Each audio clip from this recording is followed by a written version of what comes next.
A Longer Shadow. Winterrose 527. Summary. 18 years after the main events of All the Same, the Stark children, Will, JJ and Joey, are all in their 20s living in Wintertown. Soon each of them are at risk of losing their hearts, while the events preceding All the Same linger in the darkest corners of each of their minds. Will, 29. JJ, 26. Joey, 24. Also, it was very difficult to think of appropriate tags / relationship tags, so if anyone has any thoughts on ones that should be added, please let me know. Notes. See the end of the work for notes. Chapter 1, Will.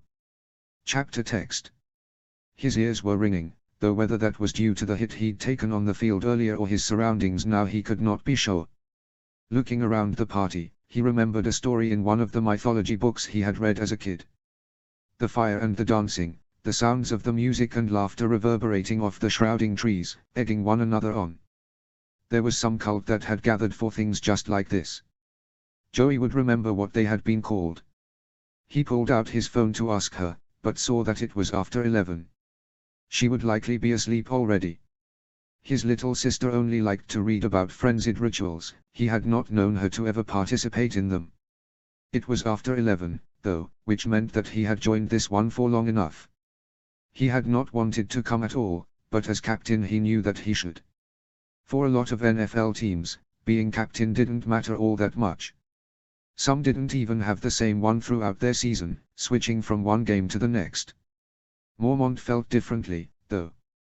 His career, which had started over 50 years earlier, had begun at the amateur level, working from Pee-wee up to high school and then university. A part of him thought he should have stayed there, it seemed like that was where the old man had been happiest, but he had been too good to be left to his enjoyments. Instead, he had brought traditions from campuses across the country to the Direwolves, turning a franchise into a family, the way so many teams throughout the country pretended to be. Him being captain meant something to Mormont, and it meant something to him. So he had dragged himself to this party, even though what he had really wanted was an ice bath and his mom's eggplant parmesan.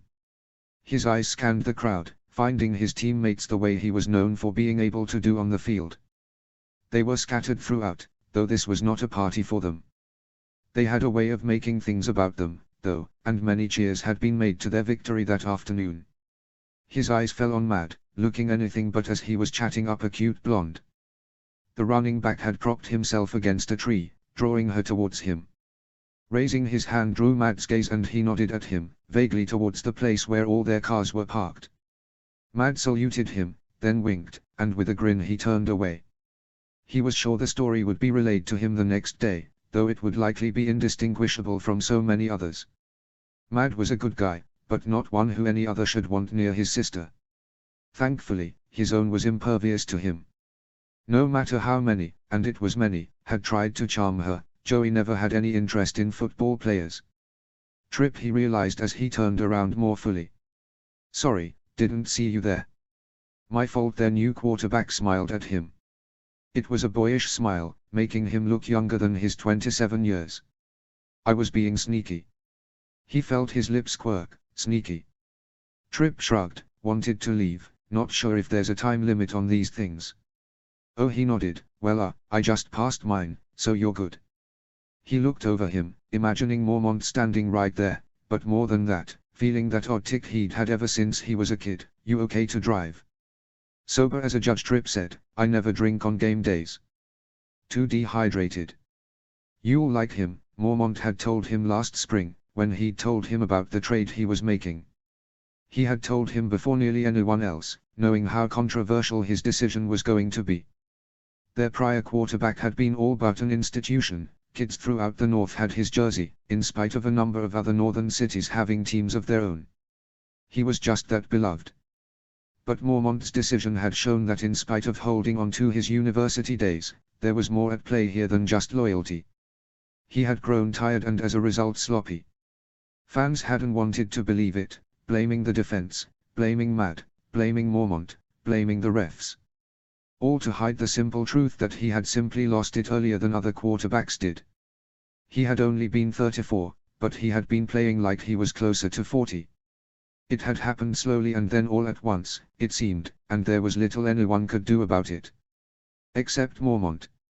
It had not been a popular decision, and Trip was suffering for it. He'd suggested Mormont throw a season or two away, because whoever came next was going to be trying to balance on a pedestal while thousands hacked away at it. Mormont wouldn't hear of it, though. He was not a man who played at politics. He had determined Trip Slade was who they needed, and there was little to be done about that apart from block for him on the field, and off when needed. No need to bundle pain, he agreed. Trip grinned, nodding, his brown hair flopping slightly, giving him the appearance of an overeager hunting dog. You this way, he gestured towards the part of the field where people had parked. They fell into step beside one another, his eyes constantly attaching to more teammates, making sure none of them looked like they were getting into any real trouble. None of them seemed ready to go though, so he and Trip made their way through in relative silence. Oh, Trip said, I wanted to ask about next weekend. Will turned to him, and in the firelight it almost looked like he was blushing. I wanted to ask if I could bring anything. Your mom said you should, huh, he guessed. Trip looked a bit sheepish, yeah. She always told me it wasn't polite to show up empty-handed, but I don't know what to bring. She suggested I make tuna casserole. Trip chuckled, giving him license to grin, and then he shrugged. It's what she'd do if someone was hosting something around where we're from. But I figured your parents. His parents had a dinner near the start of every season for the new players. Some of the older players always found a way into an invitation too, Matt and some of the others he'd been playing with for years, but it wasn't for the whole team. They threw a party for the whole team at the end of the season, but this was smaller, more focused. When they'd had it his first year on the team, the idea had embarrassed him, but his dad had reminded him that not everyone got to play 20 minutes away from where they grew up, and it was important that the players newer to Winterfell knew they had people around them. Now, in his 8th season, it had taken on a lore of its own. My mom'd love anything you bring, he told him honestly. But she'll have food more than covered. I've heard, Trip said, smacking his stomach. Gotta admit I'm looking forward to some home cooking. You miss your moms? He asked. No, Trip grinned, tuna casserole, remember. My appreciation for home cooking has always been hypothetical. He chuckled, well, don't tell my mom that or she'll make it her personal mission to make it very, very real. Just bring a bottle of wine, or flowers or something. Don't worry about it. They're not like that. That wasn't entirely true. While his parents would be gracious no matter what, he knew it meant something to them when people didn't show up empty-handed. They didn't care about what anyone brought, but it was just the gesture of it, an acknowledgement that they had opened up their home. They never said anything about it, but he saw it. Trip nodded, that's easier. So will your whole family be there? He thought about it, sometimes my aunt and an uncle or two drop by. But, your siblings, or whatever? Trip asked. He glanced over at him, and Trip said, you have a younger brother and sister, right? Yeah, he answered, they'll be there. Have you met them? Probably should have introduced you, but you'll meet them there. JJ'll be your best friend by the end of the night.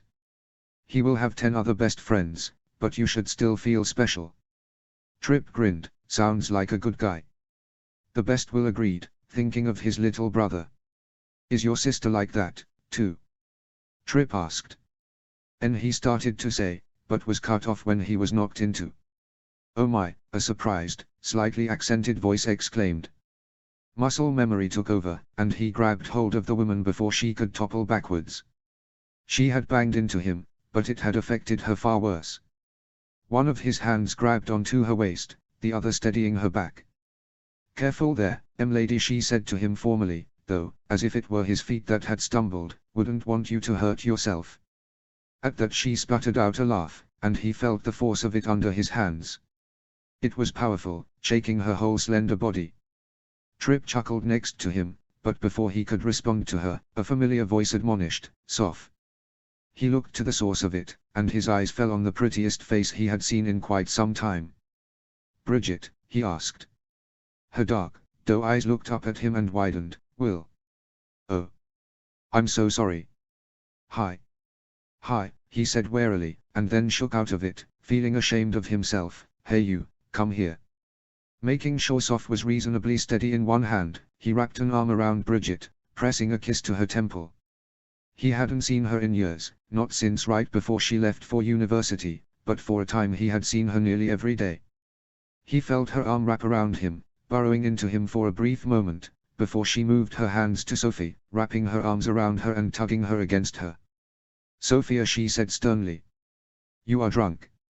Sophia wrinkled her nose. "I fear you're mistaken." Then she looked at Trip. "What say you?" "Too soon to tell, really," Trip offered with a smile in his drawl. "I'm convinced," he noted. Sophia's head swung dramatically and then flopped backwards, so that she could look up at him. "It seems unlikely you could tell from so far away." "By the gods," Soft Bridget laughed. Then to him, "I'm sorry. I'd like to say she's never been like this, but she is always like this. Not drunk, just Soph. I've got to get her out of here." She turned to him, lifting one arm. "Can you grab my phone out of there? I want to call a car." He was about to do so but then instantly felt bad about it. This was Bridget. And her very, very drunken friend. He couldn't leave her on her own. "No, come on," he said, "I'll drive you back." "Oh, no," Bridget said, "I don't want to be any trouble." "Since when?" he smirked at her. Bridget looked at him for a long moment and then smiled, about to say something, when Sophia interrupted. "Excuse me," she said to him. Then when he didn't look immediately at her, she stepped on his toe. "I said excuse me." He focused on her, actually focused on her, and swallowed. This, it turned out, was the prettiest face he had seen in some time. Maybe ever. And it was scowling at him. "You'll find she is worth the fuss." "I know she's worth it," he argued, though why he was bothering he could not be sure. He didn't like that scowl, though, and could not help but wonder what her face looked like when it was peaceful. Even if she were blackout drunk, he didn't want her thinking he was someone worthy of her disdain. And a little to prove that he wasn't, and a little just because it was the right and therefore the only thing to do, he said to Bridget, "Come on, I was leaving anyway." Bridget looked between him and Sophia, clearly making the same calculation he had, that getting her friend home would not be at all easy on her own. To him though, she said, he wouldn't like it. Of course JJ would not like it. That was obvious. That was why he had hesitated at all, why he had not lifted her off her feet and spun her around as soon as he saw her. JJ wouldn't like it. He could still remember the Thanksgiving of his freshman year, when he had gotten so angry with Joey he hadn't eaten her apple crumble, even though it was one of his favorite things in the whole world. All because she admitted she had coffee with Bridget, who was also home on break. JJ, for all his lightness when it came to entering into relationships, took the ending of them very seriously. The people in his orbit continually grew, but rarely diminished. And there was almost no one he had been less ready to lose than Bridget Pierce. Even still, he'll like it more than me leaving you to fend for yourself. Do you need help with his lordship here? Sophia snorted, and the grin came to his face so quickly he couldn't do anything about it. I'm perfectly capable of walking on my own, thank you, she told him sternly, and then more sweetly to Bridget, and you? Warily, Bridget let her go. They all watched as Sophia straightened up. She smoothed the suede jacket she wore, over a long filmy dress and boots, composing herself. She looked between him and Bridget, and then offered, shall we? Gesturing for her to go first, her eye focused on his hand for a moment, and then she tossed her thick black hair back, took 2 steps forward and stumbled immediately towards the closest fire. He got to her in one, locking his arm around her waist so that she couldn't fall forward, and then before he knew what he was doing he had swept his other underneath her knees and lifted her against his chest. No, she protested, I'm a bad flyer. You're a pain in the ass, he told her honestly, but still the smile would not leave his face. And a safety hazard. Looking behind him to make sure Bridget was following him, she was, having fallen into step with Trip, he headed through the party, ignoring some of his teammates heckling him at the girls lumped in his arms. In truth he sort of expected her to fight him, but she didn't. She looked out at the world imperiously, her legs crossed and her eyes alert. He could not help but be curious about her when he was holding her so close. Usually he found drunken antics unattractive, but he had never seen any like hers. He wondered if she did this often, or if this was actually out of character. He wondered if she was celebrating or mourning. He wondered. It was good that she wasn't fighting. She was slender, but tall. He imagined she was 5'9", closer to 5'11" in those boots. Her limbs could have been a problem if she wanted them to be. She was subdued though, like maybe she really did get motion sickness or something. Her amber eyes, turned molten in the firelight, were focused, like she was trying to keep them on a horizon she could not possibly see. "Are you feeling okay?" he asked her. She let out a small huff. "Never better, truly." He didn't try to ask her anything else. Even though now he was wondering different things. Like where her accent was from, and why in 3 words it had become obvious she wasn't celebrating. As they got to the cars, he paused to find his own. Tripp came up next to him. He had just said something that had made Bridget laugh, though Will had not heard what it was. Clapping him on the arm, Tripp said, "I'm this way. You all right? I can grab my car tomorrow if you need help." "We'll see, no one bothers him," Sophia told Tripp, tipping an imaginary hat towards him. Tripp grinned at her. "See that you do. I'll not have his reputation sullied." That, Sophia determined, is entirely his own affair. He rolled his eyes at Tripp, chuckled, telling him, "I'm good, man. Get home safe, all right?" Tripp looked at him a moment longer, opening his mouth like he intended to say something more, but then seemed to think better of it and said goodnight to Bridget and started to head towards his car. "Ranunculus." Tripp turned back to look at him and he clarified, "My mom likes ranunculus. They're her and my sister's favorite flower." "Ranunculus." Tripp nodded, "I can do that." It took another moment but he found his car, glad he had brought his SUV. He nodded in its direction and Bridget followed him towards it. She opened the door and he lowered Sophia into the back seat. "This is bigger than my apartment," Sophia informed them before he shut the door behind her. He turned to Bridget, who opened her mouth, and then clearly had nothing to say. It didn't matter. The two of them started laughing almost immediately. All at once, memories flooded him. Bridget at 14, with braces and a broken arm, patiently explaining to JJ why he had to read the book for a school assignment even though he had seen the movie. Bridget at 15, sitting in the stands with his family at one of his football games, her and Joey's cheeks pink as Joey explained the rules to her. Her at 16, patiently sitting in the back seat while he taught JJ to drive, the excitement on her face when he turned around and said, "All right, your turn." At 17 in her prom dress, posing with his cousin Kitty. At 18, crying at her graduation like more than high school was ending. And there was little to do then, no matter what JJ would think, except open his arms to her. Hesitating for only a moment, she stepped into them and gave him a real hug. "Missed you," he told her. She was silent for a moment, hugging him a little tighter. "Missed you. Sorry about her. She's usually very charming." "I can see that," he told her, not bothering to tell her he was halfway charmed in spite of himself.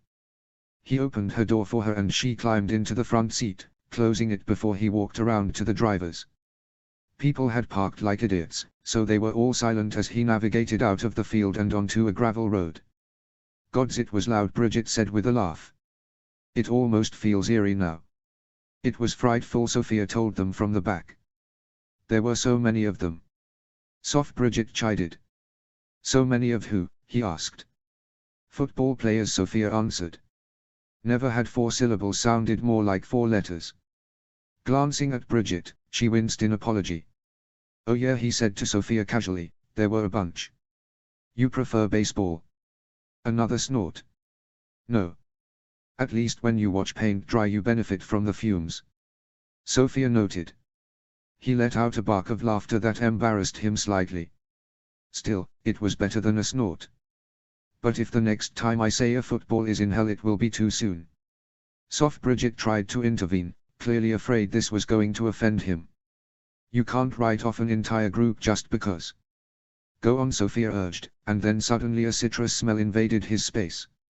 It must have been Sophia as she had poked her head in between them, but he had not been able to tell when he was carrying her because of the smell from the fires. "I can't write off an entire group just because." "What did he do?" he asked, blocking for Bridget. He felt her gaze on him, but he kept his on the road. It was dark and there were no street lights and he was not sure that he wanted to look her in the eyes when she was that close. He did not think that was a good idea. Who? Sophia asked. Coe, now. It had begun as just wanting her off Bridget, but now he wondered once again. Your football player, he answered. In his periphery he saw her lean away from him, slumping into the back seat. He wasn't mine, Sophia told him, letting out a sad little laugh, but he can't stand when I'm not his. His stomach churned slightly and he spared a glance at Bridget. She turned to look back at Sophia and faced front again. They dated, he cheated, they broke up, she promised never to see him again, Bridget told him softly. She moved here to get away from him, and then the calls and the gifts and the promises, and then last night. He's a Scorpion, he asked, naming the team they had beaten to a pulp just a few hours earlier. In more ways than one, Bridget agreed. Stung her 5 years ago, and she's been paralyzed ever since. Well, that was rather poetic for what last night was, Sophia noted, a hit and run. So fuck him and fuck football, because they sure fucked me. He did not want to smile, but she was funny in spite of it all. She seemed devastated, honestly, but as nearly cheerful about it. You'll scandalize Will, Bridget chided. When he gave her a look and she said, oh come on, all you Starks hate that kind of talk. Wait, Sophia said after a moment. Will Stark. Bridget winced, mouthing sorry. He shrugged, because there was nothing to be done about it. If she had really dated a guy on the Scorpions for 5 years, there was a good chance she knew who he was. A good portion of the country did, whether they were interested in football or not. It went with the territory. That's me, he agreed. Will Stark, she repeated, as in JJ Stark's brother. He fought the urge to laugh. In spite of himself, JJ would have loved that. It was a shame he wasn't here. A classic middle child, his brother was always grumbling about someone recognizing him because of him or Joey. But, glancing at the girl next to him, it was suddenly easy not to laugh, and instead he let the truth settle in his chest. One that was so obvious but painful too. With Bridget Pierce in this car, he was not the celebrity. JJ was. That's right, he said, his throat a little thick. Well, I'll be, you ought to tell him to call her back, Sophia told him. It's been 8 years. Bridget was not a Scorpion, but to anyone paying attention, she had paralyzed JJ all the same. You called him, he asked. To tell him I was moving back, Bridget said. I wanted to. Anyway. Yes, I called him. Of course I called him. 3 times, Sophia clarified. Show him the text message. Sophia Whitecross. Bridget reared on her, be quiet. He could not help but grin. Bridget was usually quite even-tempered, but he could imagine Sophia got the better of her a time or two. He wondered how long they had been friends. They had the cadence of old ones. You texted him too, Bridge, he winced. No. He texted me. After the 3rd call. Bridget corrected. What did it say, he asked. She didn't even have to pull out her phone. I have nothing to say to you, Bridget, please don't call me again, Bridget said, letting out a pained laugh, unless you're in trouble. Then call right away. His heart ached for them both. JJ for his stubbornness, Bridget for her persistence. They were a classic case of having met the right person too young. Sophia was right though. It had been 8 years, and it was time for one or both of them to get over it. Sounds like JJ, he said, because he had no idea what else to say. Yeah, she agreed, just like him. She didn't ask how he was, and he didn't bother to tell her. JJ was so good-natured, so generous, that when he drew a boundary he tried to respect it. No matter how foolish it was. No matter how much it was getting in the way of his own happiness. It was harder now, though. When it was so obvious that it was also getting in the way of hers. They drove in silence the rest of the way, after Bridget told him where they were going. She lived downtown, not that far from him, and he pulled up in front of a dormant building with a proud look to it. Nice, he said. Oh, Bridget seemed embarrassed. I'm just crashing with Soph. My parents want me to stay with them until I find a place, but I thought this would be more fun. She said it with a smirk, so he returned, more eventful, anyway. He then turned around and saw Sophia sleeping in the back, seeing what her face looked like in peace. Do you need help with her? No, I've got her, Bridget said. Then looked at him for a moment. She didn't, don't judge her based on this. Okay. He didn't bother to tell her it really didn't matter what he thought of Sophia Whitecross.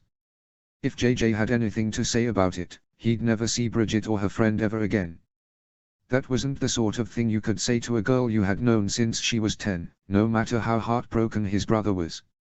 Yeah, Bridge, okay, he agreed. Holding his gaze for a moment, it was like she heard it. Her dark eyes looked watery, but it could have just been a reflection. Nevertheless, she turned away and clapped her hands. Your final exam is in 10 minutes. What class? Sophia exclaimed as she woke out of a dead sleep. Then to Bridget she said, you told me you would only use that in an emergency. I'll stop using it when it stops being effective. Say thank you, Bridget ordered.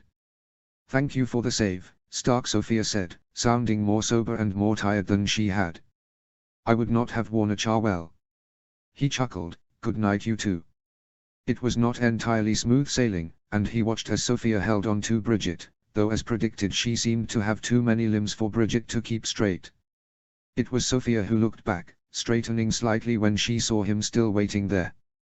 Her hand raised in a simple wave, and he raised his back, and then her lips dropped open slightly. If she had not known who he was before, she almost certainly did now. Before he could see how she felt about it, she turned away, her hand pressing the arm of her doorman as he said something that made both women laugh. Once the door was firmly behind them, he drove off. His townhouse was a 5-minute drive, but he cut over to the highway, heading north. He couldn't really believe Bridget was back, and that JJ hadn't told him. If he had to guess, it was because he felt ashamed of how he was dealing with it and didn't want to hear that he should behave differently. He wasn't sure who that said more about, but he was certain it didn't reflect all that well on either one of them. The lanterns at the end of their drive were still on. They were always on, for safety, or so his dad said. Blaming the way people drove wild on the winding roads just outside. He had always suspected though that it was for this. For him and his brother and sister, and how him and their mom always wanted them to feel welcome at any time of the day or night. He drove down the long drive, and saw a light or two on in the house, but not many. It was just before midnight, and he bet his parents were already in bed. Grabbing his phone he headed inside, and was immediately met by the family dogs. He greeted them exuberantly, letting them go in between his legs and wiggle their butts against him. Who's good boys and girls? He asked them, stroking their heads. Will, he heard his mom's sleepy voice ask.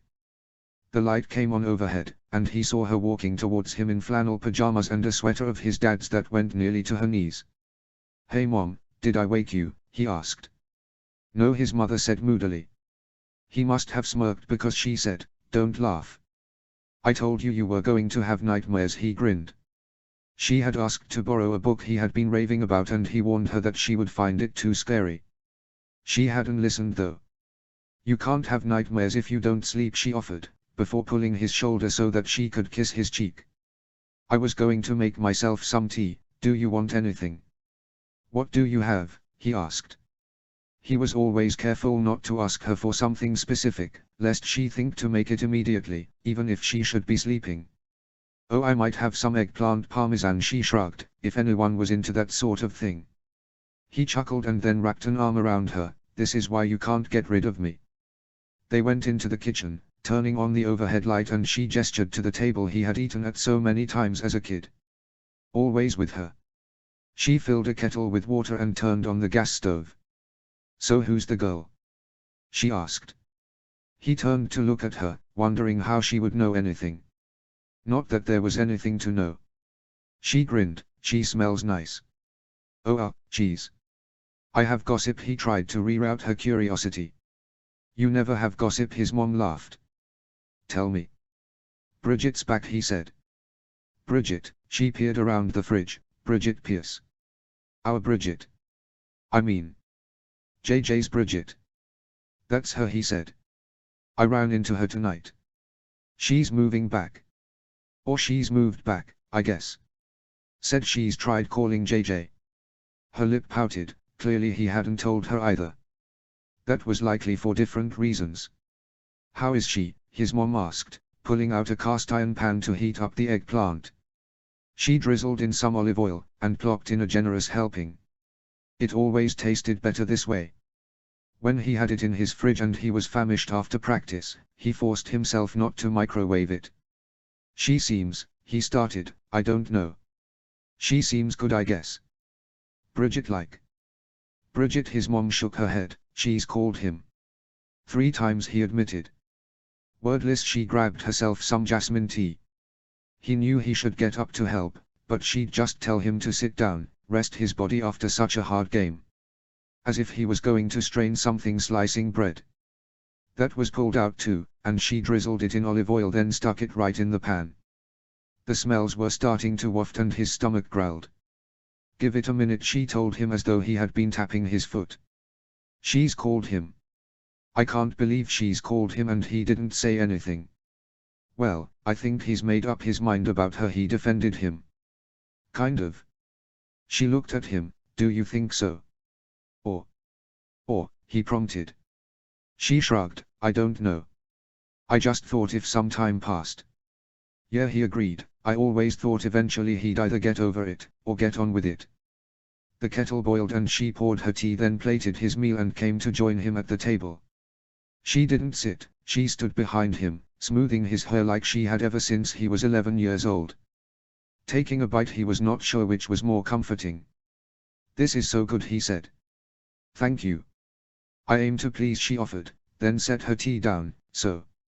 He looked up at her. Who's the girl? He rolled his eyes, less so at her and more at himself for thinking he'd be able to stave her off. A friend of Bridget's, he told her. Nothing happened. She was just drunk. I carried her so she didn't set herself on fire, and then took them home. Sweet boy, she said, her hand returning to the nape of his neck. He finished eating and then washed his plate and the other dishes. His mom waited for him at the doorway and he followed her through the house. Too scared to walk around on your own? He asked. She laughed, nudging him with her arm. No, I just had a feeling I was going to get another one tonight. Another one? He asked. Joey's upstairs, she told him. He looked down at her and she said, she asked to come back with us after the game. His stomach churned, knowing that he had felt it too. It was one of the reasons he had come out here with little thought. Since he was 11 years old, he had always known when she needed him. I'll go check on her, he told his mom. Don't wake her up, though, she said. You can see her in the morning. She's okay. She's just. Yeah, he agreed. I know. They said goodnight and he walked down the hall towards Joey's room. He saw light under the door, so he knocked softly, in case she had fallen asleep reading. Come in, she called. He opened the door and saw her curled up by the fireplace, with one of the cats, a descendant of the ne'er-do-well Chatty that she had loved so much, against her chest. Will, she exclaimed happily, her whole face lighting. Hey Joe, he smiled at her. Up late? She tilted a book towards him. This is very good. Too good for my own good. It'll still be good tomorrow, he pointed out, knowing he sounded like their dad. She nodded and closed the book, setting it down on the side table. He sat in the chair opposite of her, and a cat came out of nowhere, jumping up into his lap. How many of these things you got in here? He asked her, as he stroked Otis' chin. She smiled. Just these 2. Lucy won't sleep without Daddy. The pretty grey-striped cat was their dad's revenge on Chatty. They had pretended not to like each other the entire time Chatty was alive, so loyal to their adversary it almost looked like friendship. Now, though, Chatty's daughter was their dad's shadow, never letting him out of her sight if she could help it. So maybe she was Chatty's revenge. It was hard to tell. You played so well today, Joey told him as Booty swatted gently at her cheek as though he was petting her too. Mormont called a great game. You should tell him, he said. He'll want your notes. She smiled. I already did. I gave them to him with those cookies he likes. In spite of having no interest in football players, she had always loved football, ever since she was a little girl. No one would guess it to look at her, but she knew the game as well as anyone he knew. His coach loved her, and not only for the baked goods she brought him once a week, on season or off. You doing all right? He asked. She hesitated for a moment, and then her eyes scrunched as she smiled. It was a tell, one she'd inherited from their mom. "I'm just out here because I'm horseback riding with Mom tomorrow," she told him, lying. He let her get away with it, because it was late and there was nothing he could do to fix it for her tonight. There was nothing he could do to fix it for her, period. She had known her fair share of sadness, but this was her first taste of grief. "Should be a good day for it," he said. "Why don't I hang around then drive you back to the city? We can get lunch on the way. I just have a workout later in the afternoon." She smiled. "That sounds good." Then looked at him. "Will. What's wrong?" "Nothing, sorry," he shook his head, "but big news. Bridget is back." Silence, for a moment, then, "Oh. She is. How long have you known?" he asked her. "A few weeks," she winced. Then held up her hands, "or went to anyway, forgetting she had a cat in them. But I have not seen her. It is very important that JJ knows I have not seen her." He chuckled. "I think I have your story straight." She smiled and he asked, "How did you know?"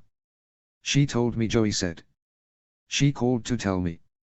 "You talk a lot," he wondered. Deception was not in her nature, in spite of her talent for it. "No," she promised. "Hardly ever. But, she called to tell me she was coming back. I think she was hoping I would." "I don't know." "Yeah, you do," he corrected. "I know," she admitted. "I didn't know what to say to her. I knew he wouldn't want me to say anything. But she wrote me such a nice letter when, after. It felt wrong not to take her call. She was always so nice to me." "Are you going to tell JJ?" "He knows," he told her. "I meant about me," she said. "No, of course not," he promised. "But maybe you should." She looked at him. "Will you tell him with me?" He chuckled. "Sure, Joe. But not tonight. Get some sleep." She nodded but made no move to get up. "Is it happening again?" he asked. "Those dreams?" Her hazel eyes widened for a moment and then scrunched shut as first her smile and then her words lied. "No, not for ages. Sleep tight, Will." "Yeah," he said, disliking the secrets piling up from his siblings. "Sleep tight, Joe." Chapter 2, Joey. Summary. Hi everyone. Thanks to those of you who are taking a chance on this story. I am really enjoying writing it, and exploring the dynamics between the Stark kids. Just as a note, this will only be told through Will and Joey's POVs, switching back and forth. While JJ will absolutely be a big part of the story, I didn't feel like I had enough to tell in his own POV. Notes. See the end of the chapter for notes. Chapter text. There was a door, she could see it. It loomed large in her periphery, but every time she tried to move forwards she felt her feet lock. The door was green, with windows surrounding it, a warm yellow light coming from it. She could almost feel the warmth on her skin but not quite. It was not close enough. She was not close enough. Her fingertips reached but she felt a hand on her arm. When she looked down, though, there was no hand there. It wasn't her arm, and the sound she heard had not come from her lips. She looked around but there was no one there. Again she tried to reach for the door but she couldn't. There was someone in here with her. There had to be. Two people, it seemed. Suddenly the light started to fade, as a large figure stepped in front of it, blocking the only way out. "Joey," she heard from underwater. Then again more clearly, "Joey." Her eyes blinked and she looked down at her hand. Her knuckle was white. And there on the page it was again. Her mind had drifted while she was sketching and so she sketched the same thing as always. A bridge and a pond. A scene she knew by heart. She looked up, expecting to find one of the baristas with her order, but instead Trip Slade, the new quarterback of the Direwolves, her brother's newest teammate, was standing over her. "Joey, right," he smiled when their eyes met, a dimple on one side of his mouth like a little exclamation point. He offered a pale blue takeaway cup, the gilded lettering obscured by his index finger. "I think this is yours." Oh, she looked at it for a moment. It must have only been a few minutes since she had ordered. Only long enough for her tea to steep. She had drifted so quickly. Too quickly. Afraid she was doing it again, she hurried to take it from him, her fingers over-eager in memory of being unable to use them. His dark green eyes widened as her finger brushed over his and she felt her neck heat in embarrassment. Twice over. I'm sorry, Trip. Thank you very much for bringing it over. I must not have heard them call my name. You were just in the zone, he offered kindly, the way he sounded in post-game interviews when the press asked him about a particularly rotten hit another team had tried for. He gestured down towards her notebook. That's really good. She didn't bother looking down again. She knew exactly what it looked like. Every stroke of her pencil etched in her memory. The gathering of lily pads. The starkness of the bridge. People did not like when she told them it was just a doodle, that her fingers made the shapes the way others thoughtlessly practiced cursive. So instead she just said, "Thank you." Lifting her cup to her lips, she blew on it to cool it slightly. Then wondered, I just realized, how did you know it was mine? The cafe was busy at this time on a Tuesday morning. People writing or taking meetings or catching up with friends. A lot of people liked to come here to post on Instagram. The pale blue cups and artfully undone surroundings were well suited to it. She didn't post, but she liked it for the same reasons. It appealed to her sensibilities. That's what Lena had said when she had brought her here the last time she visited. And they stocked her favorite tea blend, which was not common. There were plenty of women, and a few men for that matter, who it could have belonged to with Joey written on it. I recognized you, he told her simply, I've seen you around. And they like to put you on the big screen at games. She winced. Oh, that's embarrassing. Every home game she was in Will's box at the stadium with her older brother JJ and their parents. Usually an aunt and uncle or two would join. Will's best friend Henry would bring his young son every so often. It was one of her favorite things, watching him play with their family. It always had been. She wouldn't miss it for anything, but she had to ignore the way the cameras cut to them. Being on display had always unnerved her, and she could not understand why anyone would bother to look at her when a game was going on. No, Trip waved her off. Everyone loves your reactions. You're very, their eyes met once again and he said, expressive. At that she could not help but laugh. He was putting it mildly, which was polite.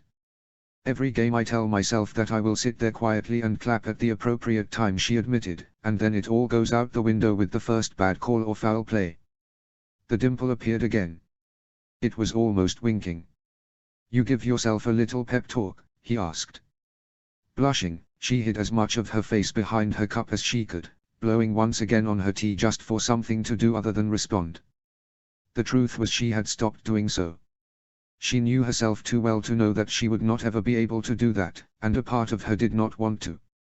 Watching football had always made her forget that other people might be watching her, even though there were never more eyes on her than when she was in that box. Her Uncle John had told her not to worry about it, that they weren't watching a tennis match. That people ought to know, and she ought to tell them.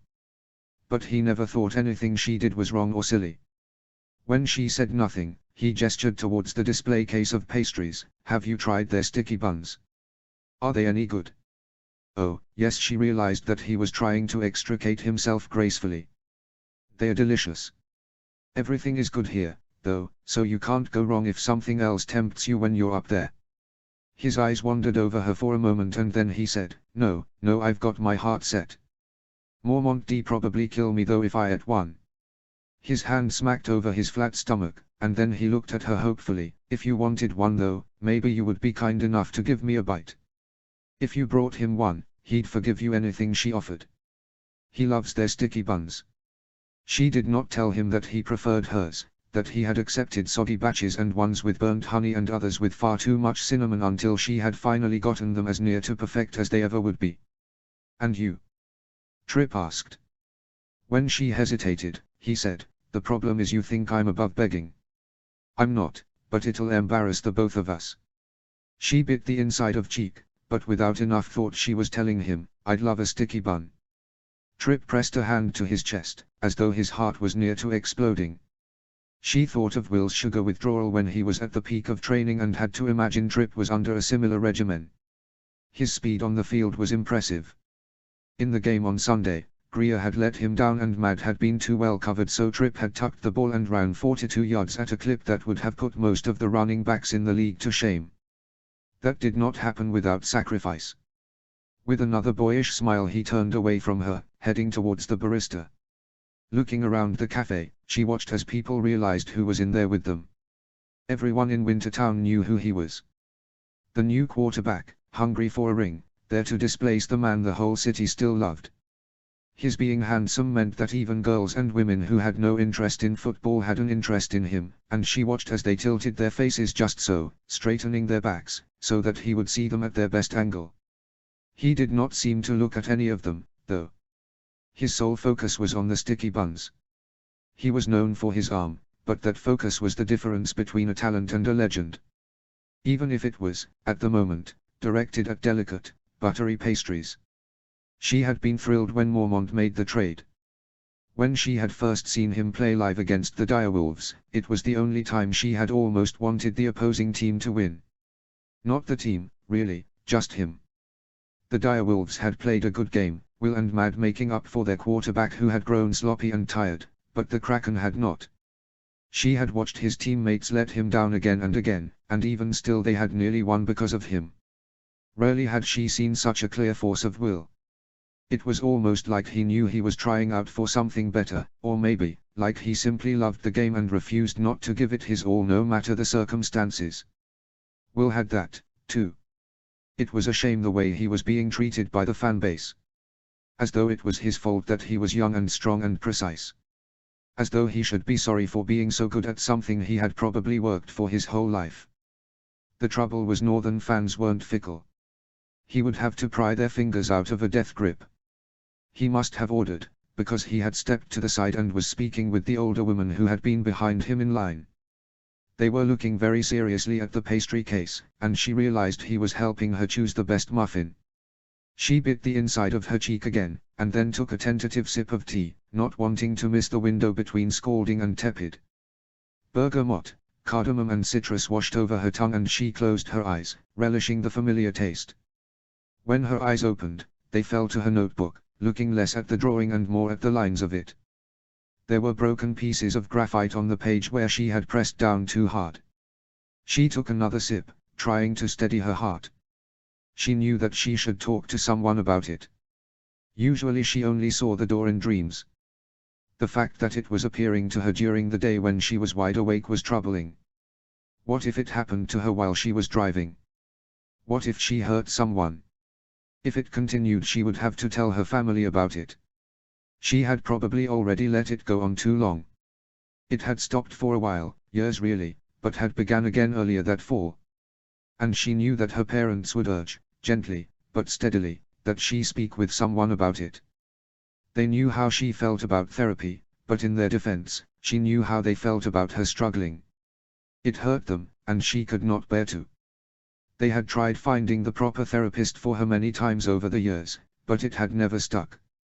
She had hated it ever since she was a little girl. The first time she had gone was when she was 6 or 7. Again at 13 and 16. At 20 she had seen someone overzealous, whose methods, while effective, had drained her for days. It had been JJ who had put a stop to that one. He had come by her dorm to bring her the bookshelves he had made for her, and found her somewhat delirious, having slept through 2 days of classes. She had not been to therapy since. Even still, if this was happening, she knew she should talk to someone. Her mom loved therapy. She still had the same therapist she'd had since Joey was a kid. Dr. Dane was a figure of law in their family, as were the spiced candies she sent them every New Year. And she knew it worked for other people, too, and it was humiliating that it could not work for her. Humiliating and exhausting. And scary, if she was being honest with herself.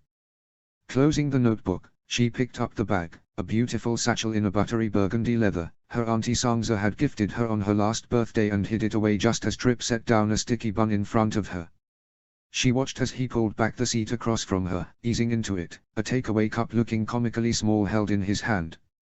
Stupidly she had not thought ahead to this, that he would be sitting here with her, but of course he would be. They were ostensibly splitting the pastry. Not so easy to do at separate tables. "After you," he offered, placing 2 forks down next to the plate. She pulled a strip off with her hands, popping it in her mouth. When she looked at him, he smiled at her, pushing the forks to the side. She felt a flush on her cheeks, as she pushed the plate toward him. "I'm sorry. This isn't really fork food." "I agree," he said, tearing a larger chunk off. "I was just being polite." "I should have done the same," she told him, adding childishly, "I promise I don't have cooties though." "No, I'm glad you didn't," Trip said, and then groaned, "Gods, this is good. Dangerous to have this place so close." "Do you live in the neighborhood?" she asked. "Just across the street," he said, then leaned back and pointed, and the only thing to do was lean forward and follow his gaze. "I'm the green one." She had always loved this block. It was cobblestone and had pretty row houses in every color, plus brick and stone. His was a beautiful green painted brick, with stone steps and a wrought iron railing. "It's lovely," she told him, "but aren't you afraid I'm going to tip off the paparazzi?" He chuckled, "No, I'm not." She took another sip of her tea, if only to stop herself from asking why not. He did not seem the type that would be happy to be followed around. There were guys on the Direwolves who loved it, even though Will didn't. But Trip seemed too normal to want that. "Go on," he urged, nudging the plate towards her. "No, please go ahead." "I'm just your cover," she reminded him. "I promise I'll lie if Mormont asks and tell him I ate most of it. Though I hope he doesn't. I wouldn't enjoy lying to him."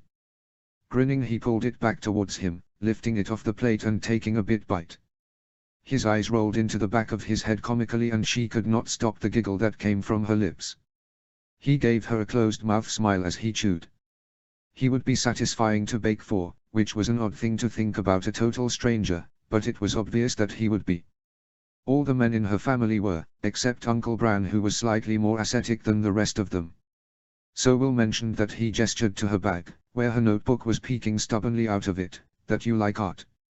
"Oh," she took a sip of her tea, "the locker room must be boring if he is talking about me." Trip's eyes quirked. "That logic doesn't quite track for me, but do you mostly draw or paint or?" "Draw and paint," she told him. "I tried pottery, but I could never quite get the right feel for it. Will is actually much better at it than me." "Really?" he smiled. She nodded. "He can make clay do just about anything. With me it seemed to fight back a bit more." He chuckled. "I bet that was annoying." "No," she said, "I loved that he would do it with me." "And," he prompted. She laughed, admitting, "And it was a little annoying. He's so good at everything else. Art was supposed to be my thing." He laughed, too, but offered politely, "I'm sure you have plenty of things. Do you ever take commissions?" Her eyes widened and he shrugged, pointing backwards. "That place has a lot of bare walls." Her face avoided a smile, but it dropped into her voice when she pointed out, "You've only seen one doodle. How do you even know if you'd like my work?" "Because you've got the audacity to call that drawing a doodle," he told her. "Can't imagine what something you deem finished looks like." She felt flustered and flattered, the way she always got when anyone commented on her art. It was the first thing she could remember loving, and she so badly wanted to be good at it. Even still, she did not tell him about the paintings that would be offered in a show starting next week. It was at a gallery right around the corner, in between here and her apartment, and it was small.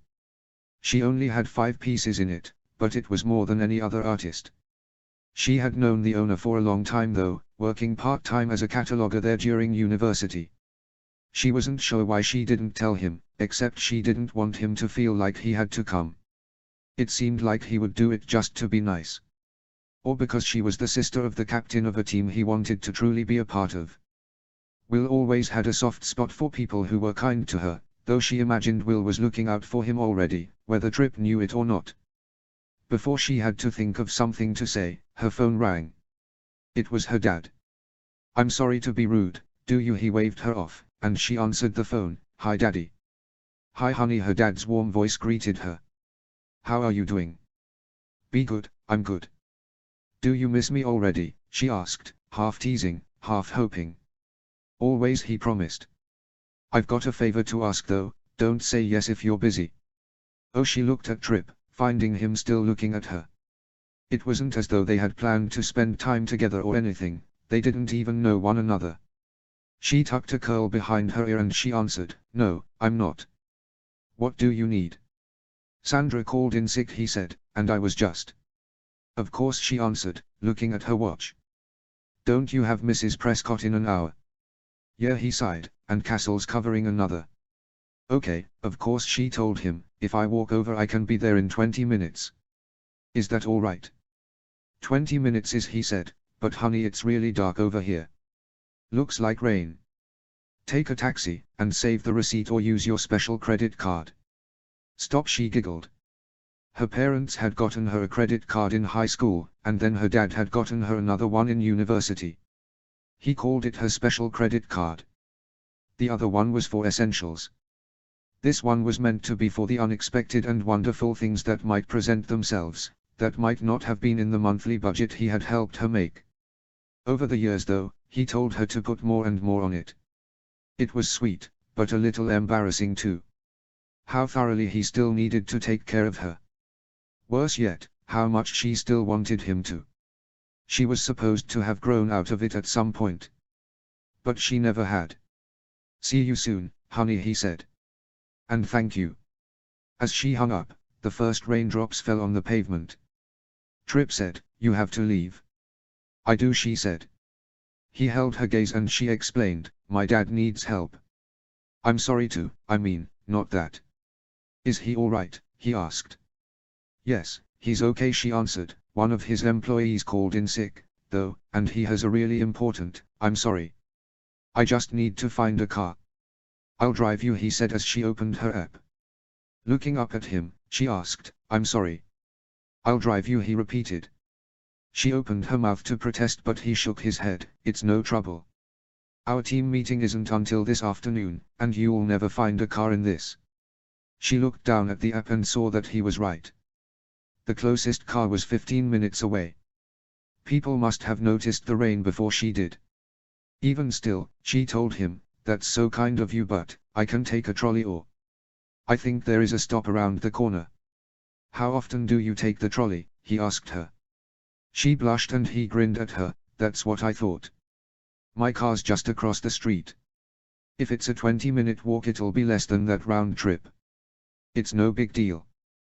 But it was a big deal, and she could not entirely put her finger on why. Getting into a car with a stranger felt odd, even though she had been about to do so through a car service. If anything, this ought to be safer. It felt different though. She pretended to look at the app, but sent a quick text to Will instead. "What do you think of Tripp Slade?" Her older brother texted back immediately, "Good. He's going to be great. Once he settles in with the guys. Once you give him your notes, which I know you have. And off the field." She watched the bubbles appear and disappear. Then, "Seems like a good guy. You and JJ will like him." She could not help but smile at that. It was an important distinction, naming her and JJ both. Their brother was so much more extroverted than they were, they could not wholly rely on his recommendations.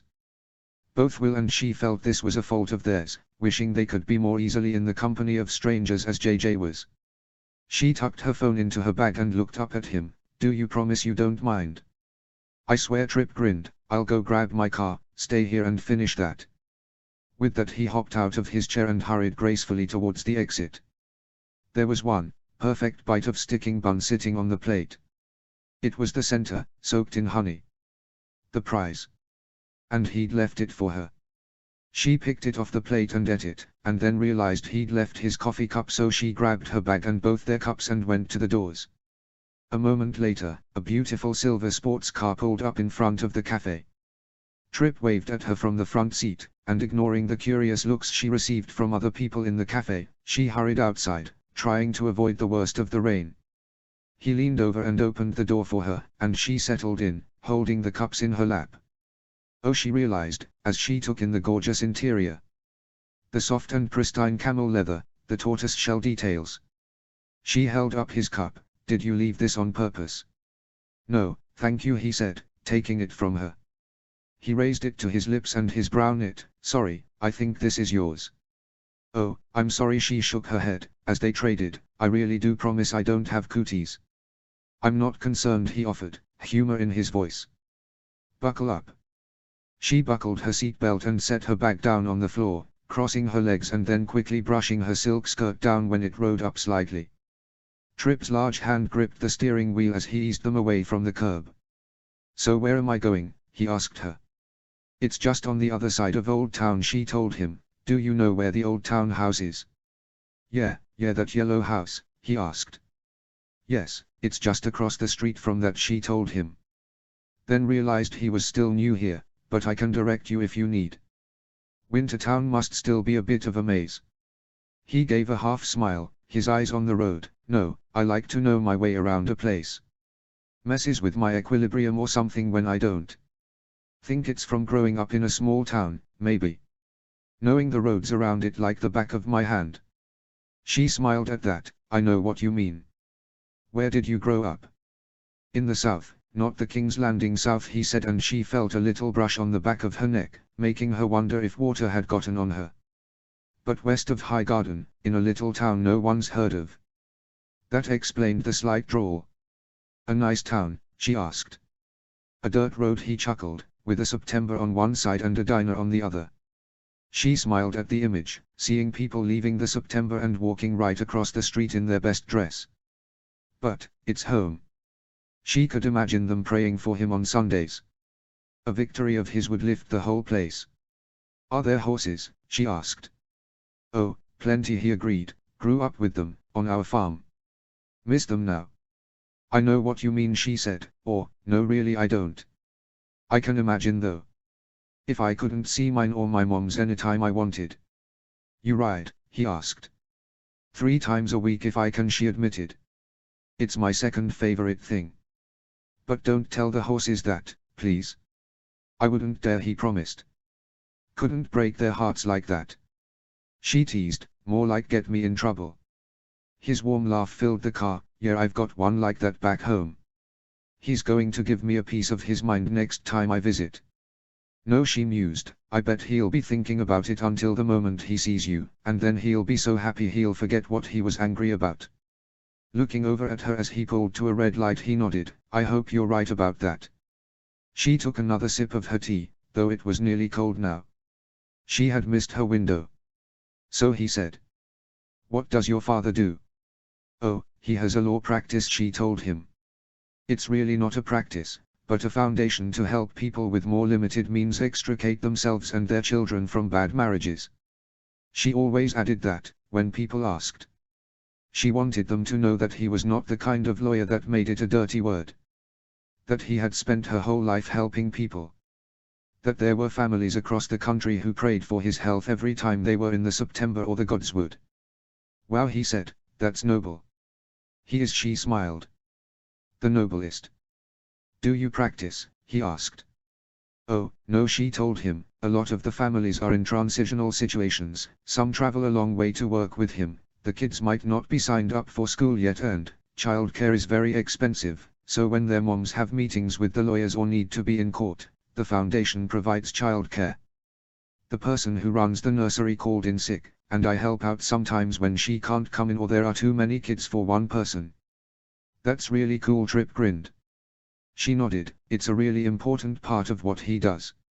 He tried to think of everything that could help them navigate a really challenging time. "No, I meant, well yes," he agreed. "I meant that you help out though. The kids must be happy on the days you're there."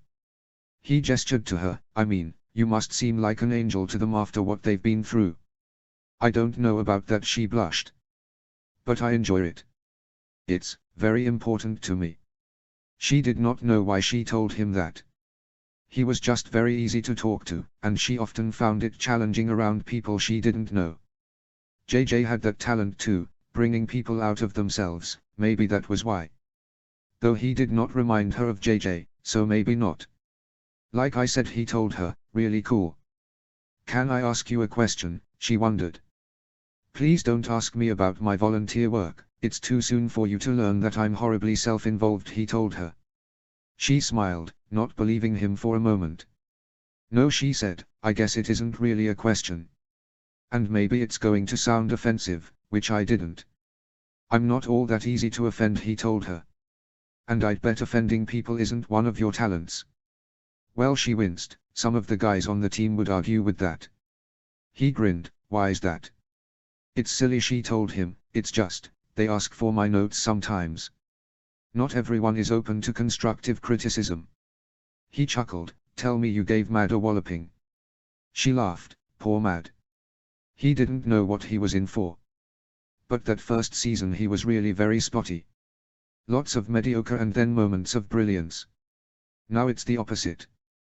Then she quickly added, though I take no credit for that. He chuckled. So were you going to ask if I was open to constructive criticism, because I am? Oh, no, she told him, I was just going to ask what a country boy is doing in a car like this. Honestly? He asked her. She nodded. Fulfilling a lifelong dream. I think I saw a Bond movie or something with a car like this. Told myself I'd have one day, but don't worry. There's a pickup truck waiting for me back home with mud on the tires and a stain from an ice cream sundae 10 years ago that won't come out no matter what I do. Sounds perfect, she smiled, and, it's a beautiful car. I'm glad you finally own it. Thank you, Joey. I am too. He said it solemnly, like it meant something to him. His voice lightened when he looked over at her. Wouldn't feel right risking that pretty outfit with my truck anyway, which is always covered in at least half an inch of dirt. She smiled. Well, then my skirt is pleased as well. His eyes drifted down again, to the pale blue of her skirt. She felt the urge to look as well, hoping it hadn't ridden up again. A car honked behind them and she jumped, but he didn't. He raised his hand once, in a gesture of apology, and then started driving again. If that had been her, she probably would have sped away, but he drove normally, fully at ease. She caught sight of the old town hall and gestured to the stone building across the street. He eased the car along the curb. Thank you, she said, feeling around in her bag to see if she'd put an umbrella in there by chance. It was really so nice of you to drive me. I would have had a horrible time getting here otherwise. It was my pleasure, he told her politely. She smiled. That's kind. I'll see you are. Well, wait, he said. Don't I get something in return? Before she could start to worry, he gave her a lopsided grin. Your notes. Oh, she smiled. The relief making her laugh. How do you know I have any? Because I'm not perfect, he told her, his eyes serious as they looked into hers, but I'd like you to tell me how to be closer to it. Humility and determination. It was no wonder Will thought well of him. You're doing great, she told him. He fixed her with a look and her smile widened. I mean it, you are. Get to the butt, he told her. I can take it. But she said, you're too nice. His eyebrows raised. Wilkins completely let you down on Sunday. If Will hadn't been there, you could have left on a stretcher. And Greer has simply got to be where you tell him to, and I know he wasn't in the fourth play in the third quarter, and the second play in the fourth. You were looking for him, and where was he? He might as well have been having a cup of tea for all the good he was doing you. Tripp chuckled and she blushed. I'm sorry. But, it's true. And I think I understand why. It's an enormous task Mormont gave you, but he's the smartest coach I've seen, and the best one too, and he wouldn't have done it if he didn't think you were the guy. So stop asking for them to let you be the quarterback and start telling them what they need to be doing. They'll hate it at first, but Will and Mad will have your back. Just give Mad's ego a little stroke first, nothing major, just give him a little nudge before you know, so that he feels like you know how solid he is, and he'll fight to the ends of the earth for you. He looked down at the steering wheel and chuckled. Well, I'm beginning to understand the facial expressions if all of that is running through your head during a game. I'm sorry, she winced. Don't be sorry, he told her. No, I'm sorry because I have one more thing, she told him. He grinned and nodded at her. You should start rotating another 5 to 10 degrees or so when you're throwing. Play around with it maybe. You'll need it soon, with the wind up here. So you should practice it and start getting a feel for it. He looked at her for a moment, and the only appropriate word for his expression was gobsmacked. It's just that it'll throw off. No, he nodded, no. That's a good point. I'm just afraid my body won't want to do that. She nodded. I can imagine. That lockstep of yours is so fluid, it's like a key turning perfectly, you can almost hear it click before you pull your arm back. That's a lot of muscle memory to overcome. Worth it though, when the snow's coming down it'd help visibility too. She hadn't thought of that. That's a great point. It never made sense to me that our home jerseys are grey with the blizzards you guys play in.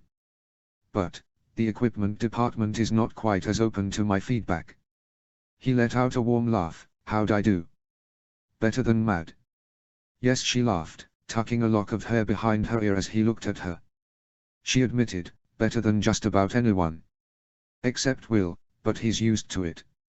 But take your time. I'm not the one they're talking about on Mondays.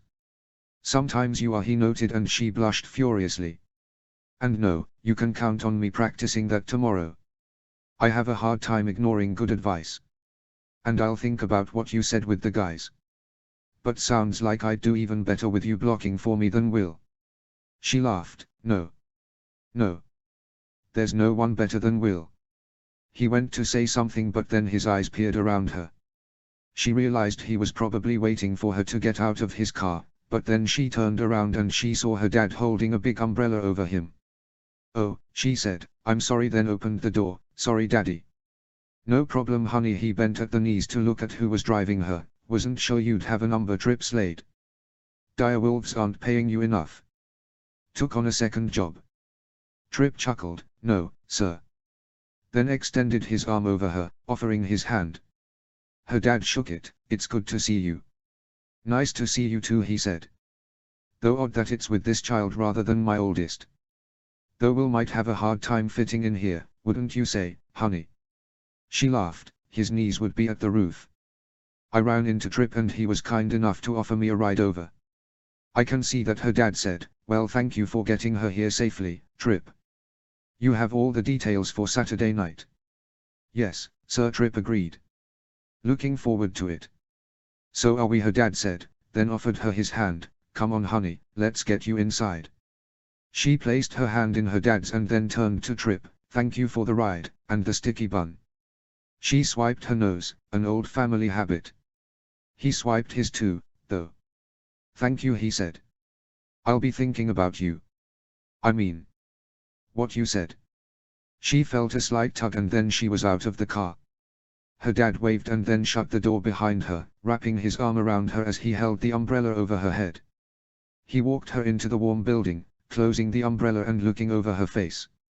Sorry, she said, am I late? No, he shook his head. No, of course not.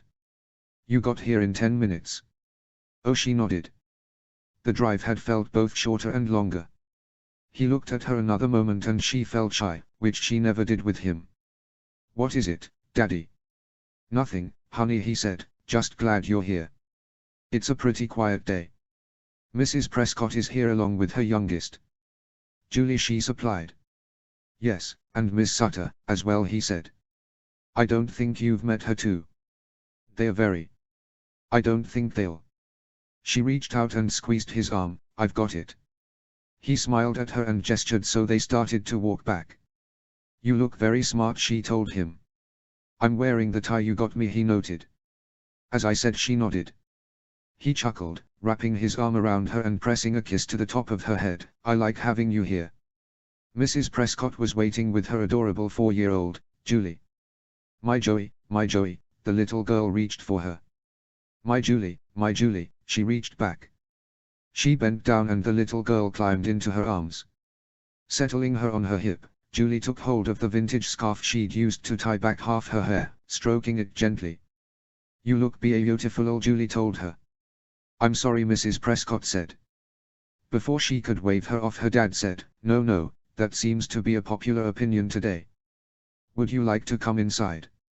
She and Julie waved at them, and she tried not to think about the fact that today would determine Julie's fate. And her mom's too. Her heart ached for them, but she had faith in her dad. He was a beast for these families, as he had always been for his own. She brought her into the nursery, where Jenna, her dad's receptionist, was sitting a safe distance away from 2 little kids whose eyes widened when she came in. Joey! Jenna exclaimed, thank you. Of course, she smiled at her. Jenna walked towards her, and she saw the woman's eyes were filled with tears. She rubbed her arm, knowing that the kid's case must be really sad. Jenna was a true believer in what her dad was doing, having adopted a child out of an abusive home, but she found it overwhelming when faced with the children herself. "Go make yourself a cup of tea. You're an angel." Jenna kissed her cheek, then smiled at the easier, exuberant Julie, "and you're a sweet little devil, aren't you?" Julie made little devil ears, making them both laugh lightly, and then Jenna left them to it. She said to Julie, "I think maybe we should do a quiet activity. What do you think if I read you all a story?" "Can I braid your hair while you read?" Julie asked. "I was hoping you would," she agreed. She turned to the two others with her gentlest smile. "Hi, I'm Joey. Julie and I were going to read. Would either of you like to read with us?" "She'll do voices," Julie told them. "I don't know what you mean," she squeaked, making Julie laugh. Neither of the other kids did, but when she pulled out a book, the little girl had joined them, and by the time Julie selected another, her brother had as well. Notes: if you're enjoying this, I would love to hear from you. It's going to be such a small pool of readers given that this is sort of a hybrid of fanfiction/original, and I probably won't continue to post it if it seems like people aren't interested. Chapter 3, Will. Summary. Thank you to everyone who commented on the last chapter, it means so much to hear you're enjoying it. Chapter text. The sun beat down heavily, fighting against the crisp cool air. It knew it was losing. A month from now it'd be dark by now, it would having fallen underneath the hill in the distance, turning it a deep, impressionist violet. So for now it worked harder, dampening his brow as he wandered the valley. "So?" he asked. JJ ignored him, focusing not on the sky but on the earth, a hand on his hip as he measured square footage with nothing more than his eyes. If he'd had to guess where his little brother would have found his calling when they were young, he would have been dead wrong. JJ had always had an evolving disposition, cycling through interests the way others changed their clothes. Of any of them, Will would have thought that he would be the one to leave, travel the world. He'd done that some, but not for long, and his once somewhat flighty brother had made a living out of putting down roots. "There's gonna be runoff," JJ told him, gesturing in the distance to a hill that to him seemed innocuous but to JJ meant leaky basements and rotting wood. "So you'd want a raised foundation?" "Like stilts," he winced, thinking about some of those homes down south on the coast that looked like they were resting on toothpicks. "No," JJ chuckled, "could be brick or stone, you'd just want your basement to be above ground, so you'd really go up half a floor or so to get to your front door. There's things you can do, landscaping, create a sort of barrier." JJ then swung around so he did too, pointing at a spot half an acre away. "It'd be easier there. A bit more protected, trouble is it's going to be dark half the year." "Not sure you want that." "No," he agreed, disappointed. "So, it's a no." JJ shrugged, "It's not a no. With enough care and money you can make anything work. Just not sure what the rush is.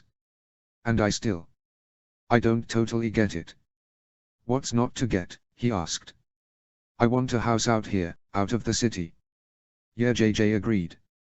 "But, it's 2 miles down the road from Mom and Dad. And that house is going to be yours one day anyway, so." His siblings seemed to think that it was a foregone conclusion that Winterfell would one day be his. He was the eldest child of the eldest child, and there was plenty of history to suggest that would be the case. Just not their history, their families. JJ and Joey had been too young. They forgot that their dad had bought Winterfell, rather than inherited it. After his grandparents had died, their dad and aunts and uncles had sold Winterfell. None of them had felt good about the decision, but it had been the right one at the time.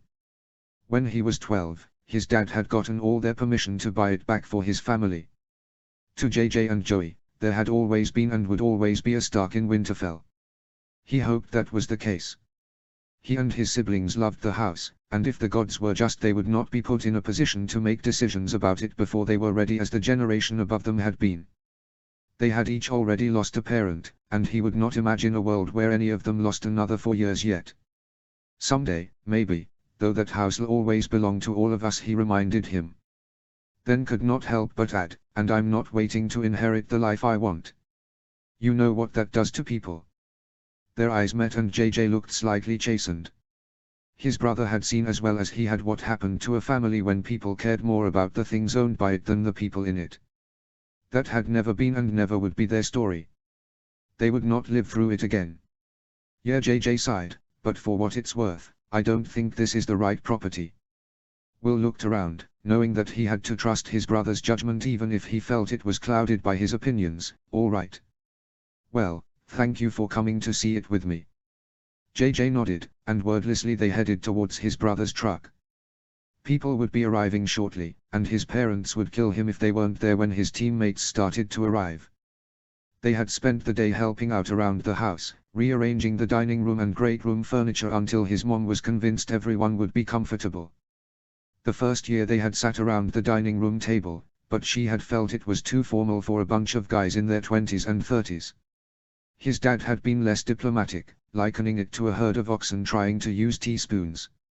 Instead, they used the dining room table as a banquet, allowing everyone to help themselves, and they set up dining chairs around smaller tables, and upholstered chairs in little clusters so that people could arrange themselves how they want to.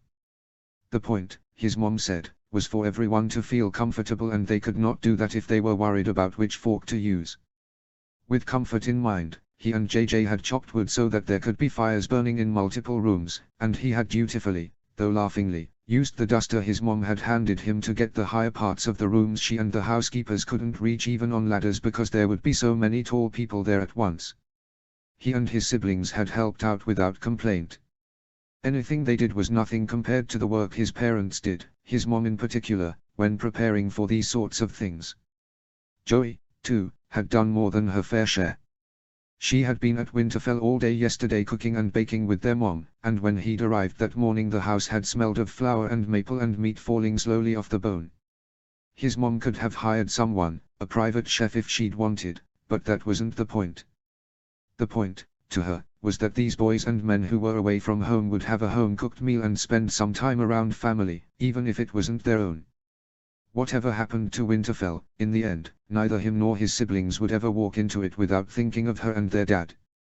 He could not blame JJ and Joey for forgetting that it had not always been theirs. JJ pulled away from the lot and they drove with the windows down, under a canopy of harvest leaves. It's just that it's a lot for one person, JJ told him finally. He had been chewing on it long enough. Well, it wouldn't be just me forever, he told JJ. Told himself, too. You don't know that, JJ said. He let out a huff of air that he tried to pass off as laughter. Thanks for that, Jay. No, JJ sighed, that's not what I mean. My point is, yes, you can build a house for a family, but until you build the family, how do you know that it's the right house? I know what my life is going to look like. I've always known. No, JJ said, you know what you want. You have no idea what you're going to get. I do if I won't settle for less than what I want, he returned. Who said less than? JJ asked him, chuckling. You've never been known for your imagination, Will. Maybe what you're working towards isn't half as good as what you're going to get. And I just think that. What? He asked. Well, I just think that you're backing yourself into a corner, JJ noted. I mean, who says your wife would even want to live out here? That's my point, Jay. My wife will, he told him, knowing he was being stubborn for the sake of it. He did that sometimes, but the trouble was whenever anyone pointed it out it just made him want to dig his heels in deeper. I don't want a fantasy land. I want something real. Something like mom and dad have. JJ turned and asked him. He had been raised amongst wonderful examples of love, they all had. None better than their parents though. He had never seen two people more delighted in where their lives had ended up than them, and he couldn't help but want that. But he wanted it the first time around. His parents always said the right thing. They said they wouldn't change anything, because if things had gone differently then they wouldn't have him and JJ and Joey. He knew that after years they meant it, he just did not agree with it.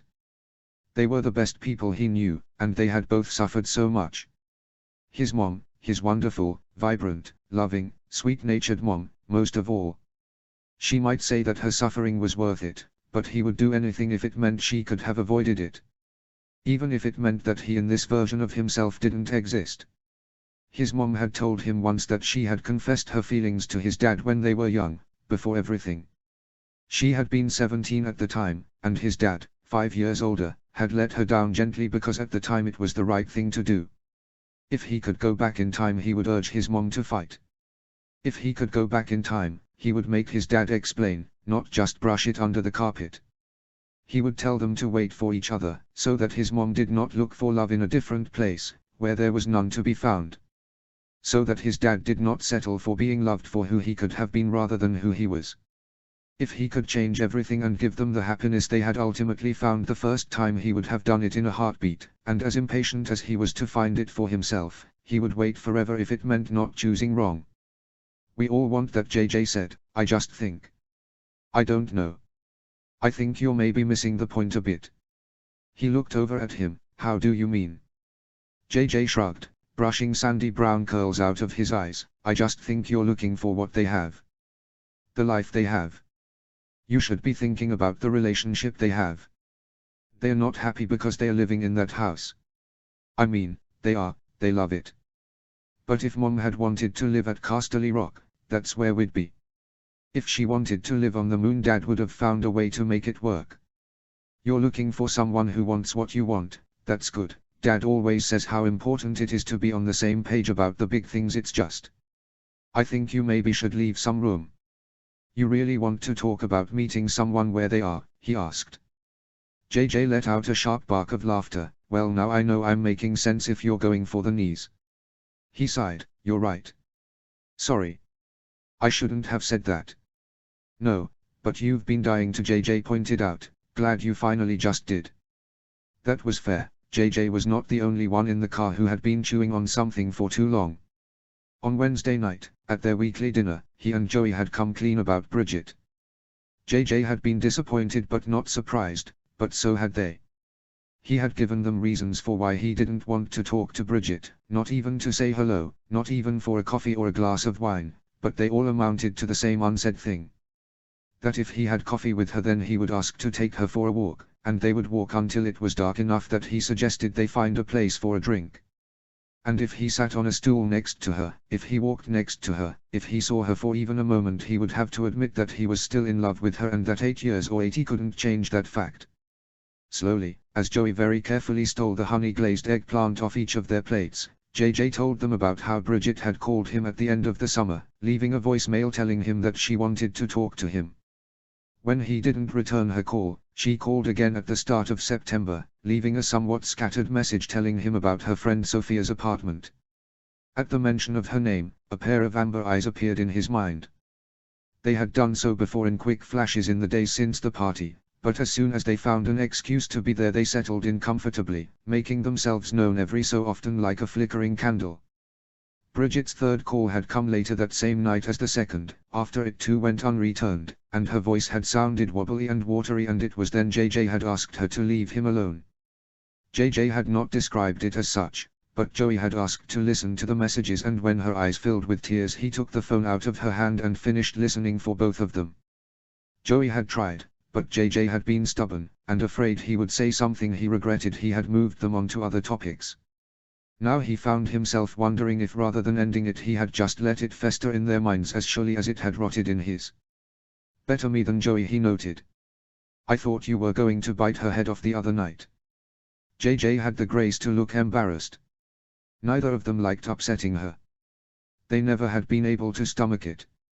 She was pissing me off, JJ told him, though.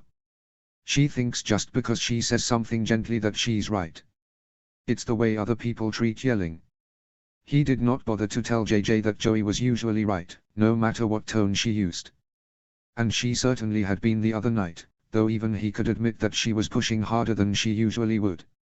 It was unlike her to meddle or needle, and that's how he knew that she felt as strongly about this as he did. She, it seemed, could not stand it any more than he could, that all the energy that could have gone into forgiving Bridget had been wasted on punishing her. And the thing that really gets me, JJ went on without prompting, is that if it was her, if Sam for instance had broken her heart, we would never ever try and push her to get back with him. We'd keep her as far away from the guy as possible. That was true, too, but it was different, just not for the reason JJ thought it was. He and Joey both saw this as a temporary stubbornness that had long outstayed its welcome. You're right, he told him, because JJ had turned down their parents' drive and it would be worse if they showed up angry than if they showed up late. I'm sorry, and I know Joey is too. I know JJ sighed. She apologized to me right after. Brought me and the guys lunch on site. Manipulative little thing. He said it with a sneer that neither of them believed, and soon they were both laughing. They walked in that way, and their mom smiled at the sight of them as she was lighting candles on the sideboard in the dining room. Their dad walked in, carrying a big bowl heaping with one of the salads that wasn't really salad but a mix of grains and greens and nuts and dried fruit that always had people asking for the recipe. Hi boys, he grinned at them, let the schlepping begin. It's really not bad this year, his mom argued. They all looked at her in disbelief and she shrugged, scrunching her nose for a moment. Well, it could have been worse anyway. That goes towards the end. And let's not bring in the meat please until people start getting here. I want to keep it warm as long as I can.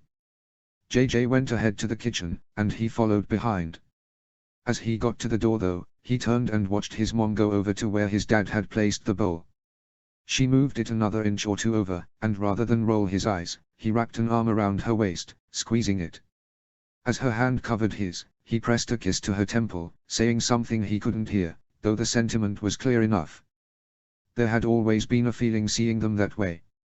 He could physically feel their love, the comforting warmth of it, but there was something else along with the admiration he felt now, and it festered, too. He and JJ and their dad brought everything into the dining room, their mom hurrying after each of them, adding a serving utensil or a garnish.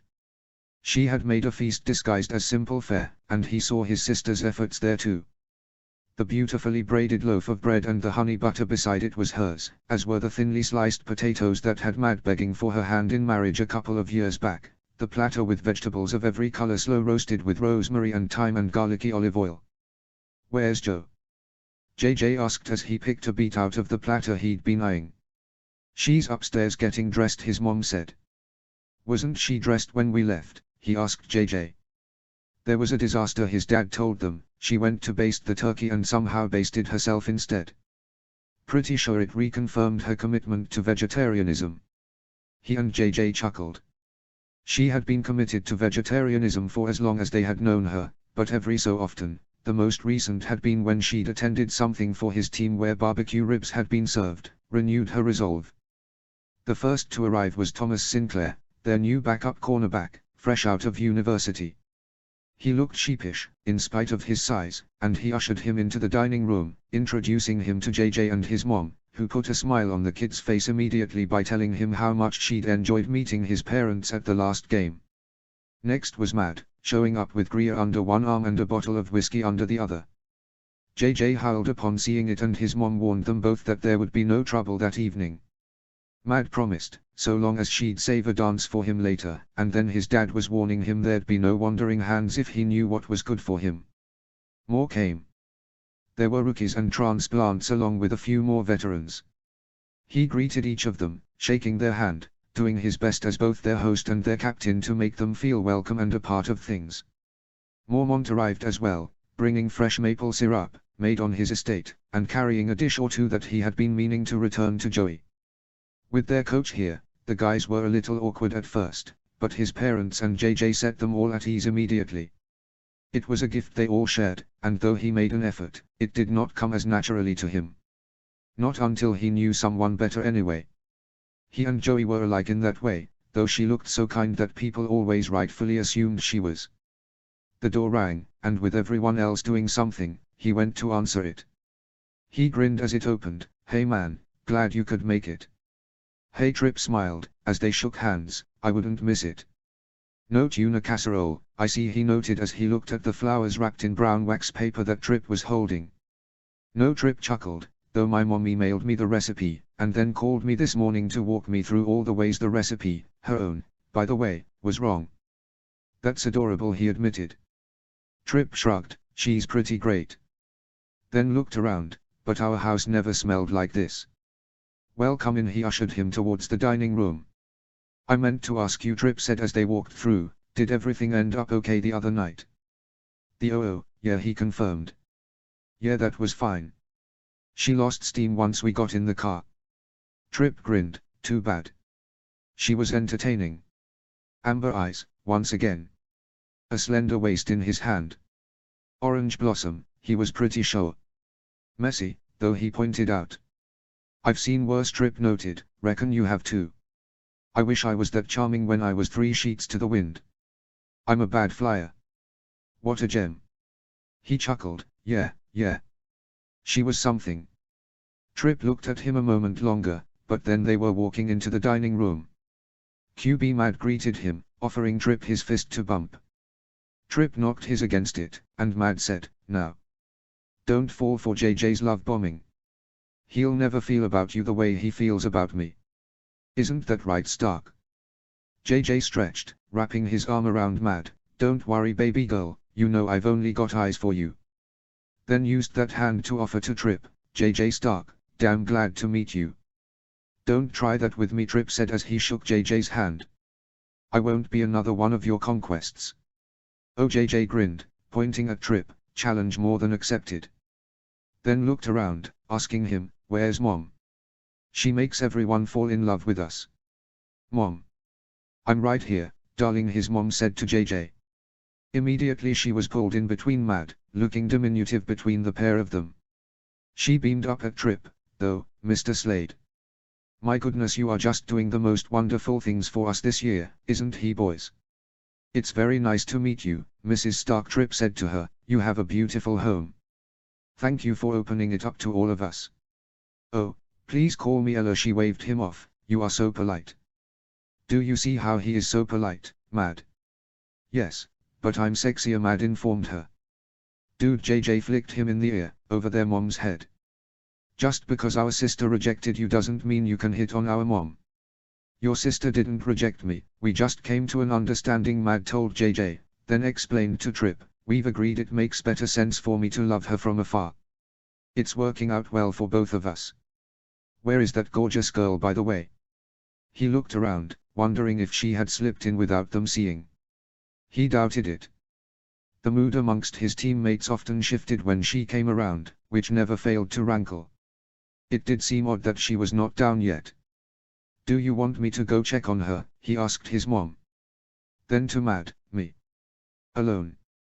No, his mom shook her head, she's probably just trying to save that sweater from ruin. Then explained to Trip, there was a basting catastrophe. Cashmere doesn't mix well with turkey grease. Few things do, Trip agreed. She didn't burn herself, though, did she? He and JJ looked at one another. Neither of them had thought to ask. He imagined their parents would have told them, but even still. Thank goodness she did not, his mom informed them all. Then to Trip, at risk of being rude, can I ask about those beautiful flowers? Oh. Trip blushed, laughing at himself. I'm sorry. These are for you. When Trip offered her the flowers, he saw that he had actually been holding 2 bouquets. Oh, ranunculus, my favorite, his mom smiled, and this is such a beautiful hue, and the anemones look so darling with them. Thank you so much, Trip. I need to go put these in water, but can I get you something to drink? We've got him, Mom, he told her.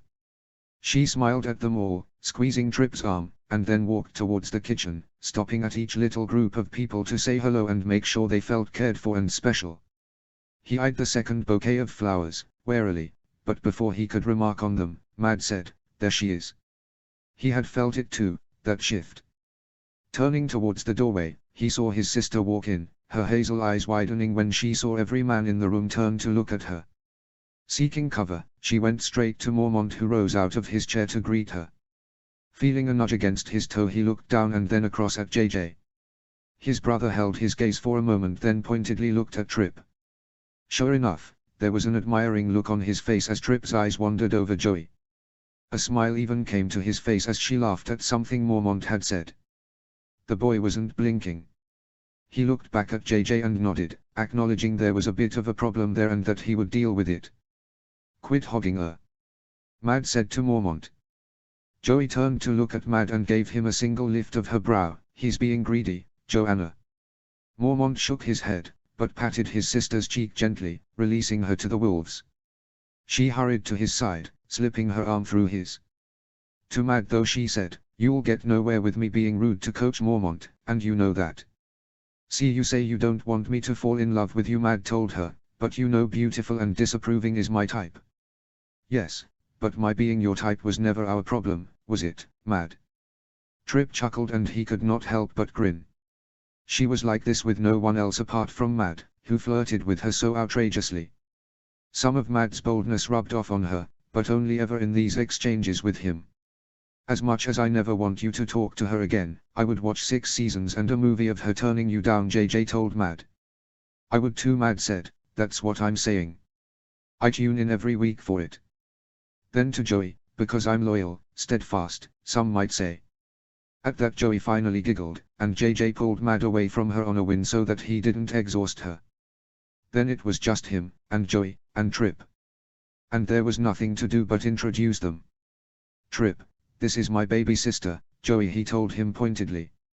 Oh, Will, Joey told him, squeezing his arm, Trip and I met the other day. He lives just across from Honeymilk. Then to Trip she said, it's nice to see you, welcome to our home.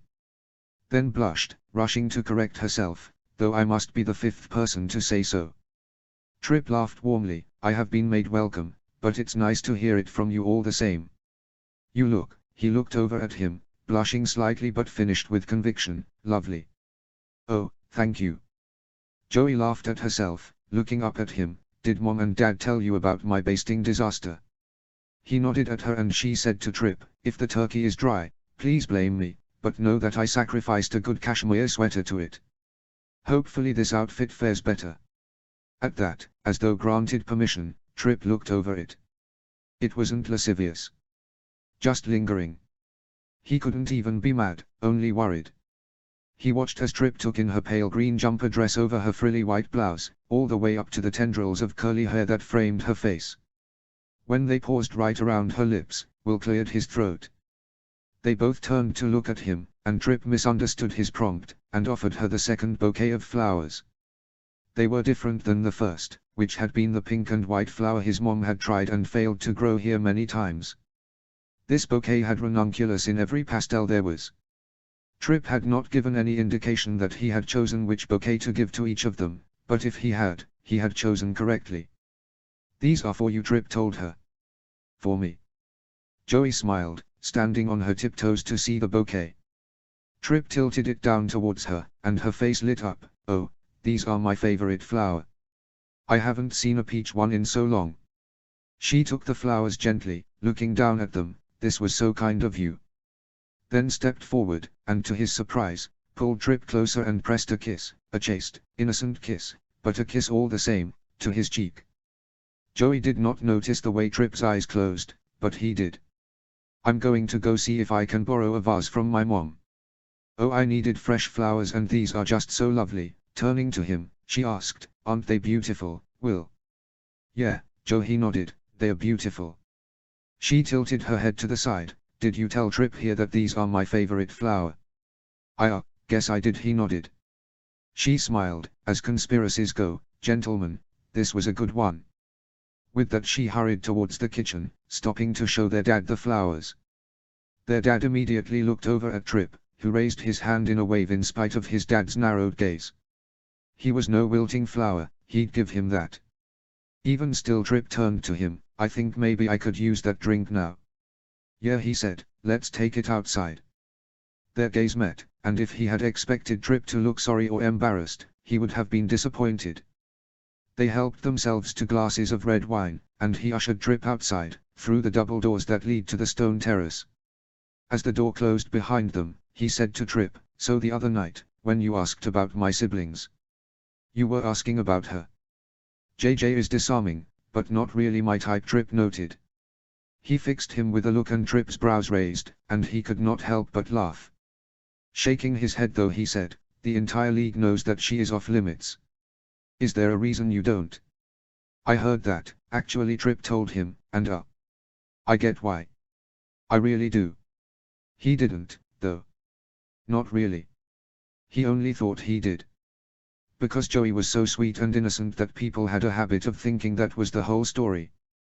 He wished more than anything that it was. But even still, you're talking to her in cafes and bringing her flowers. Full transparency, I also drove her to your father's office, Trip told him, shrugging. It was raining, she was stunning.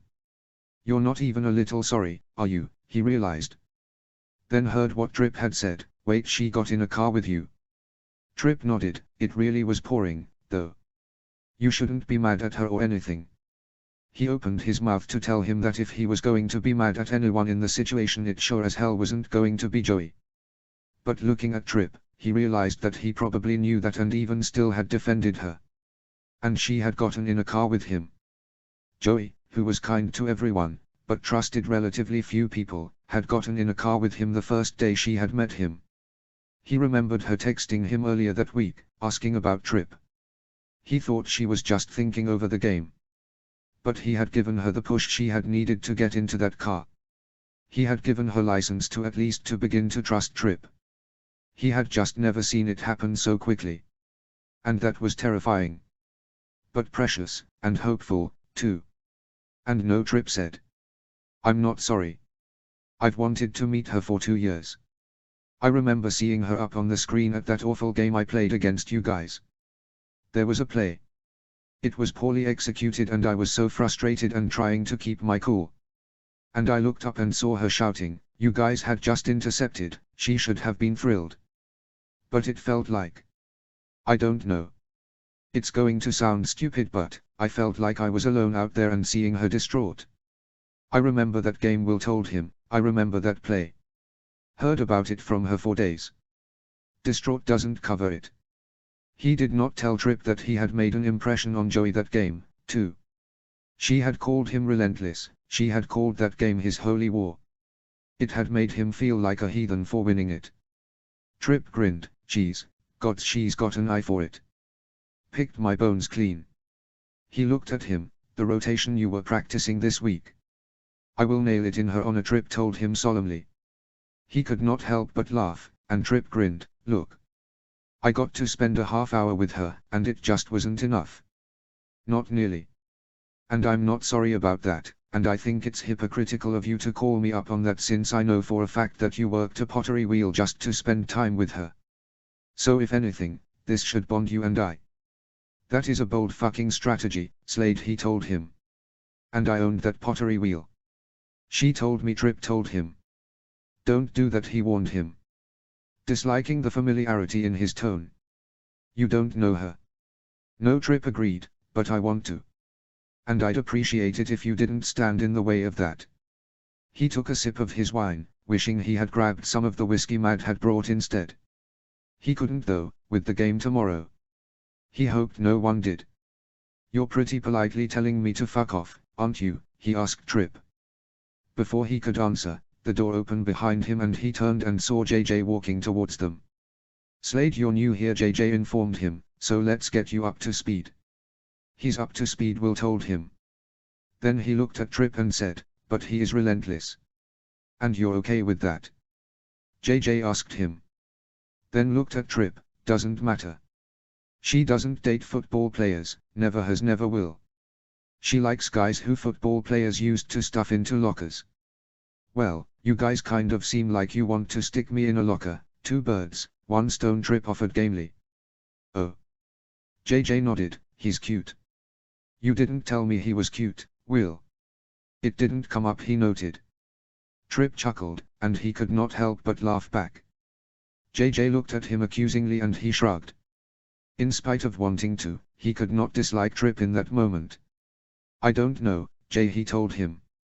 We might want to let this one play through. JJ looked in between them. That's fine. You know what, he grinned, that is just fine. Good fucking luck, Slade. You got a kiss on the cheek.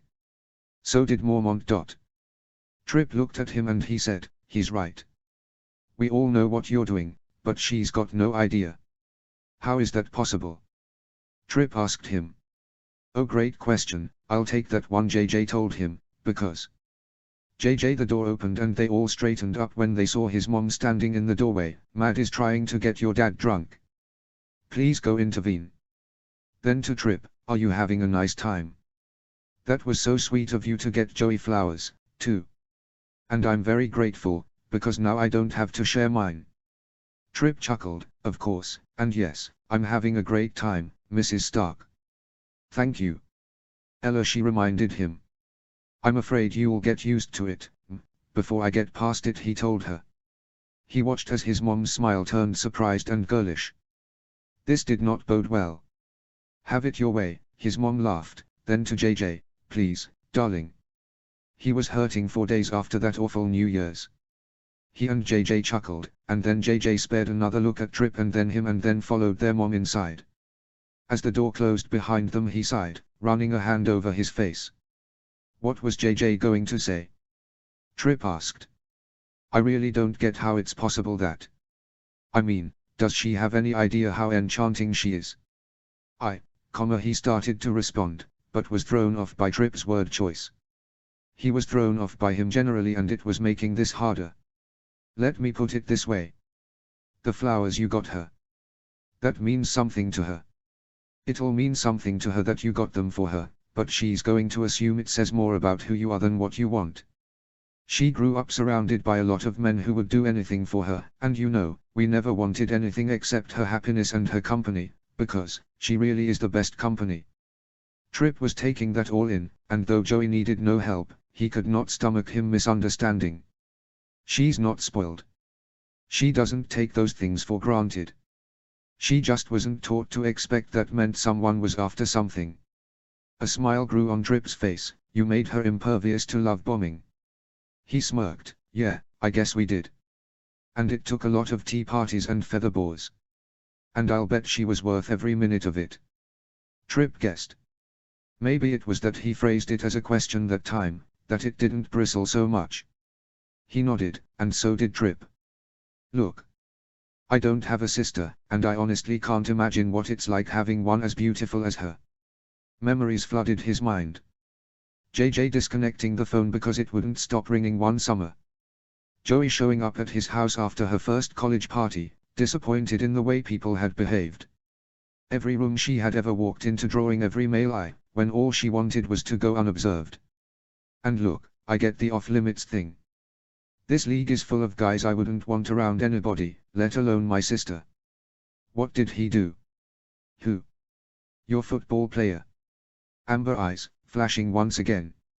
And you're an exception to that, Trip told him, everyone knows that. But you're not the exception to it. You can't write of an entire group just because. And if what JJ said is true, then it makes even more sense. Because, I know I don't know her well, but it's just obvious how sweet and gentle she is. And she'd probably feel bad rejecting people, as though it's her fault she's beautiful and charming. And so you've blocked for her. It's what you do, right? So I get why it's easier to just say she's off limits. But, isn't a part of that based on the idea that she's not interested? Will swallowed. Yeah. A bit. Trip waited. Yeah. Trip nodded and then looked over his shoulder, smiling. He turned around and saw Joey at the door, her cheek against it. I'm sorry to interrupt, but Mom asked that you come in for supper. Then she stage whispered, I think Mom is afraid Mormont will blame her if you lot lose tomorrow due to a collective hangover. They both chuckled, each looking at their nearly full glasses of wine. He walked forward and Trip fell into step with him, before lowering himself into a huddle position. So what's the play, Stark? Trip asked her. To his surprise, she tilted her head to the side and challenged him, haven't we discussed this? You're the quarterback. Enchanted. It was the only word to describe the way Trip looked when he was looking at her. And for her part, he had never heard her use that tone with anyone outside their family, and even then it had sounded different than it had just now. It did not bode well, at all. All right, Will, you're blocking. I don't care what gets in our way, I want it out of it. Mormont. Knock him down. Mad. Knock him out. Then Joey, we're looking for clean sweeps. Precision is key. I'm talking turkey, pot roast. I'm a vegetarian. Joey winced, and then smiled, don't worry though, you're strong on a pivot. That leaves only one play, really.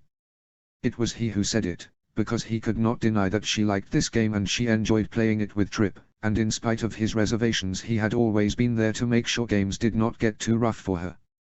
He's right. Trip nodded, looking at him in acknowledgement, then turned back towards Joey, his chest puffing ever so slightly, like there was too much air in there all of a sudden. Go long, and meet us at the potatoes.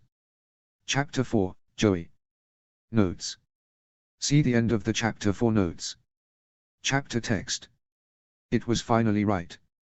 Quickly, she snapped a picture in case she had to move one of the lamps for any reason, so that she would know exactly where to place them again.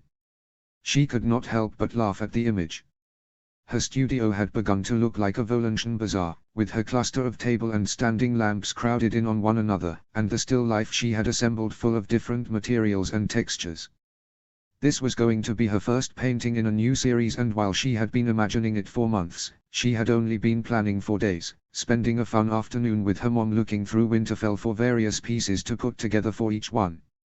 She had spent the better part of an hour trying to get the light in the proper place and intensity on the belly of the copper ewer, casting shadow over the blue and white porcelain bowl, dancing over the folds of the rich textile she had found at a flea market with her mom and Auntie Sansa. Originally she had considered curtains, maybe for her bathroom, but the fabric that had looked so beautiful and rich in its surroundings at the flea market had looked nearly garish against the pastels of her apartment. Instead she was using it for this, ruching it to better show off the texture. It would make her task more difficult, distorting its fine pattern, but that was half the fun. She loved the detail work involved in that sort of painting. The curled peel of a half-undone lemon kissed the folds of it, a silver candlestick holding it in place. Briefly she lit the candle, wanting to see how it would impact the lighting. The lamplight was too strong, at least when it was at this height, so it did not seem to have much effect. She wondered if she wanted it to, but blew out the candle quickly, not wanting to lose too much of it to prep. It would be the focal point of the painting, the whole point of the series. Though she hoped that would not be obvious at first glance. She had chosen other beautiful pieces to draw the eye away from the somewhat humble long stem candle. But there would be one in each arrangement, the height of them dependent on how long it took her to complete each. Gmigan Aha Morgan. It was one of her favorite kinds of paintings, though she had never attempted it herself. The motif had risen in prominence amidst religious tensions centuries earlier. A gathering of ornate, worldly objects, and one to remind the viewer that no matter how many amassed, they would die all the same. Many of the old masters had chosen skulls, but she had decided on a candle. She would light it at the beginning of each session as she drafted then painted, and she hoped that when she was finished each painting would feature a candle of a different height, but she would not control for that. She would paint it as she saw it. Her own little nod to the tradition, her own acknowledgement of its message. Her eyes fixed on the candle. It stood tall and proud now. She was interrupted by a knock on her front door. Picking her phone off the table she saw that it was a little before 6. She had not drifted, she had not lost any time, and the fact that her doorman hadn't called meant that her visitor could only be family. As she headed towards her front door, she found JJ opening it. "Hey Joe," he greeted her, "can you grab the door?" "What did you do?" she smiled, hurrying to do as he asked. She held the door open and he disappeared for a moment before walking in carrying a plain wood chest. "Think this'll work?" he asked. "Oh Jay, it's perfect." She clapped her hands together. "Where did you find it?" He stepped all the way in and she closed the door behind him. Without asking he brought it back to her studio, setting it down on a drop cloth that lay under the large bay window. "Someone was giving it away," he shrugged. "It was a bit beat up so I just sanded it down and fixed the lock. There's a key taped to the bottom. Should be all set for you to prime." "It's really perfect." She squeezed his arm. "Thank you." The chest was about 2 by 3 feet, with sweet little pedestal feet and a domed top, a large brass clasp. She could have hunted through every flea market and thrift store in the city and not found one that would work quite so well. "Good," he nodded. "So what are you thinking for it?" "Well," she mused, "at first I had thought to decorate it with scenes from some of her favorite books, but I thought she might lose interest in those quite quickly. So I think I am going to paint the edges and corners as if they are gilded frames, and then the top I was thinking of doing a sky from dawn until twilight. For the sides and front I thought of doing this path through a forest, leading up to a castle. And, on the back I might just paint it with chalkboard paint so that she can use it to draw and play." JJ nodded. "Yeah, I'm sure she'll love that. Maybe add her as a princess in the scene." She grinned. "That's such a good idea, Julie will love that." Their dad had finally won Mrs. Prescott's case earlier that week. The judge had granted sole custody to Mrs. Prescott, without visitation rights granted to Julie, and her older brother Ryan's father. She did not know any of the specifics, but for such a ruling they had to be horrifying. Understandably, in spite of the enforced restraining order that went along with it, Mrs. Prescott wanted to establish a new life for her and her children as far away from that man as possible. The North had better public schools, too, and on the whole was safer, even in less affluent neighborhoods. She had been staying in temporary housing throughout the case, but now that she would be staying, the Foundation's Career Services Department was helping her find permanent work, and they had already helped her find a two-bedroom apartment on a quiet street around the corner from the elementary school her kids would be attending. The Foundation would help furnish their apartment, and all of the furniture and kitchen supplies would be clean and only gently used. But it would not be theirs. Mrs. Prescott had to leave everything behind to get herself and her children away safely, and though it was the brave, right thing to do, it was devastating. Children deserved to have things that were just for them. She still had the trunk her mom had once filled with bows of every color, now replaced by cashmere and wool sweaters, in her bedroom, and while she could not bear to part with it, she had thought that giving Julie her own might be the right thing. Instead of bows, she would fill it with art supplies and games and a few stuffed animals, saving room for essentials in case the room she would share with her older brother did not have a lot of space. Will was taking care of Ryan, who at 9 was desperate to play football. The organization the Direwolves had, which Will had devoted a lot of time to ever since his first season, sponsored boys from families such as his, paying registration fees and setting them up with equipment. Once they qualified, they would take them all through high school, adding in incentives for good grades to set them up for as much success as possible. There was also a football signed by the whole team and a jersey of Will's signed by him to go along with this trunk for Julie. She knew that Ryan was getting the better deal, but Julie was so young. She had not found her passion yet, so for now this could hold her treasures. "Thank you," again she said to JJ. He nodded and she asked, "Do you have plans, or can you stay?" "I can stay," he said, then grinned, "What's for dinner?" She laughed, sensing his visit had been well timed. They had dinner once a week with Will, but she usually saw them each once more throughout the week, often around dinner time. "I was thinking of turning the leftover roasted vegetables into a soup," she told him. "It'll need to stew together a bit, but no more than an hour." "An hour?" JJ asked. She wondered if he did have plans. He so often did. He was more social than her and Will combined. Instead though, JJ teased, "Seems like more than enough time for me to whoop you at rummy." "Well," she shrugged, "it does seem only right that I feed you after stealing your dignity." Well. JJ nodded. She could feel it again, they were trying too hard. She had felt it on Saturday and again at Will's game on Sunday. There was an awkwardness between them, lingering from their argument last week. Neither of them wanted it to be there, but it was, and she realized that it had probably been more about that than dinner that had brought JJ to her door tonight. They rarely fought. She rarely fought with either of her brothers. He and Will picked at each other a bit more, but got over it just as quickly. It was an uncomfortable feeling, knowing that he was upset with her. All she wanted to do was fix it. It messed with her equilibrium to be at odds with either of them. They were the twin pillars in her life.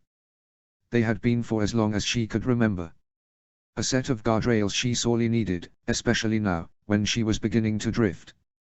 More importantly, she knew that she had hurt him. She had annoyed him, certainly, which would have been easily overcome. Hurt wasn't. He could not bear it when her or Will were disappointed in him, and they being a united front on this had reawakened old insecurities of his they were always careful not to coax out. "I just need to get everything together," she told him, "why don't you shuffle?" JJ settled at her kitchen table after grabbing the cards and a pen and paper, while she went into the kitchen to pull out everything she needed. She settled her large lavender ceramic pot on the stove, pulling out a smaller pot to cook lentils in, then amassed the vegetables, some vegetable stock she had made, wine, tomato paste, lentils, and a variety of spices.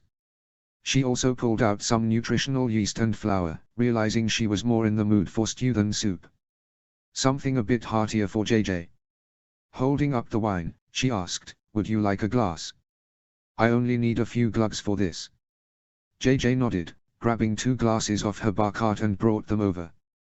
She handed him the wine as she heated the pot, drizzling olive oil and lifting it so that it coated the bottom. She filled the other pot with water, putting it on high so that it would boil, and then gestured for JJ to give her the Tupperware full of roasted vegetables that he was currently picking out of. He stole another piece of butternut squash and then she dumped it in the pot.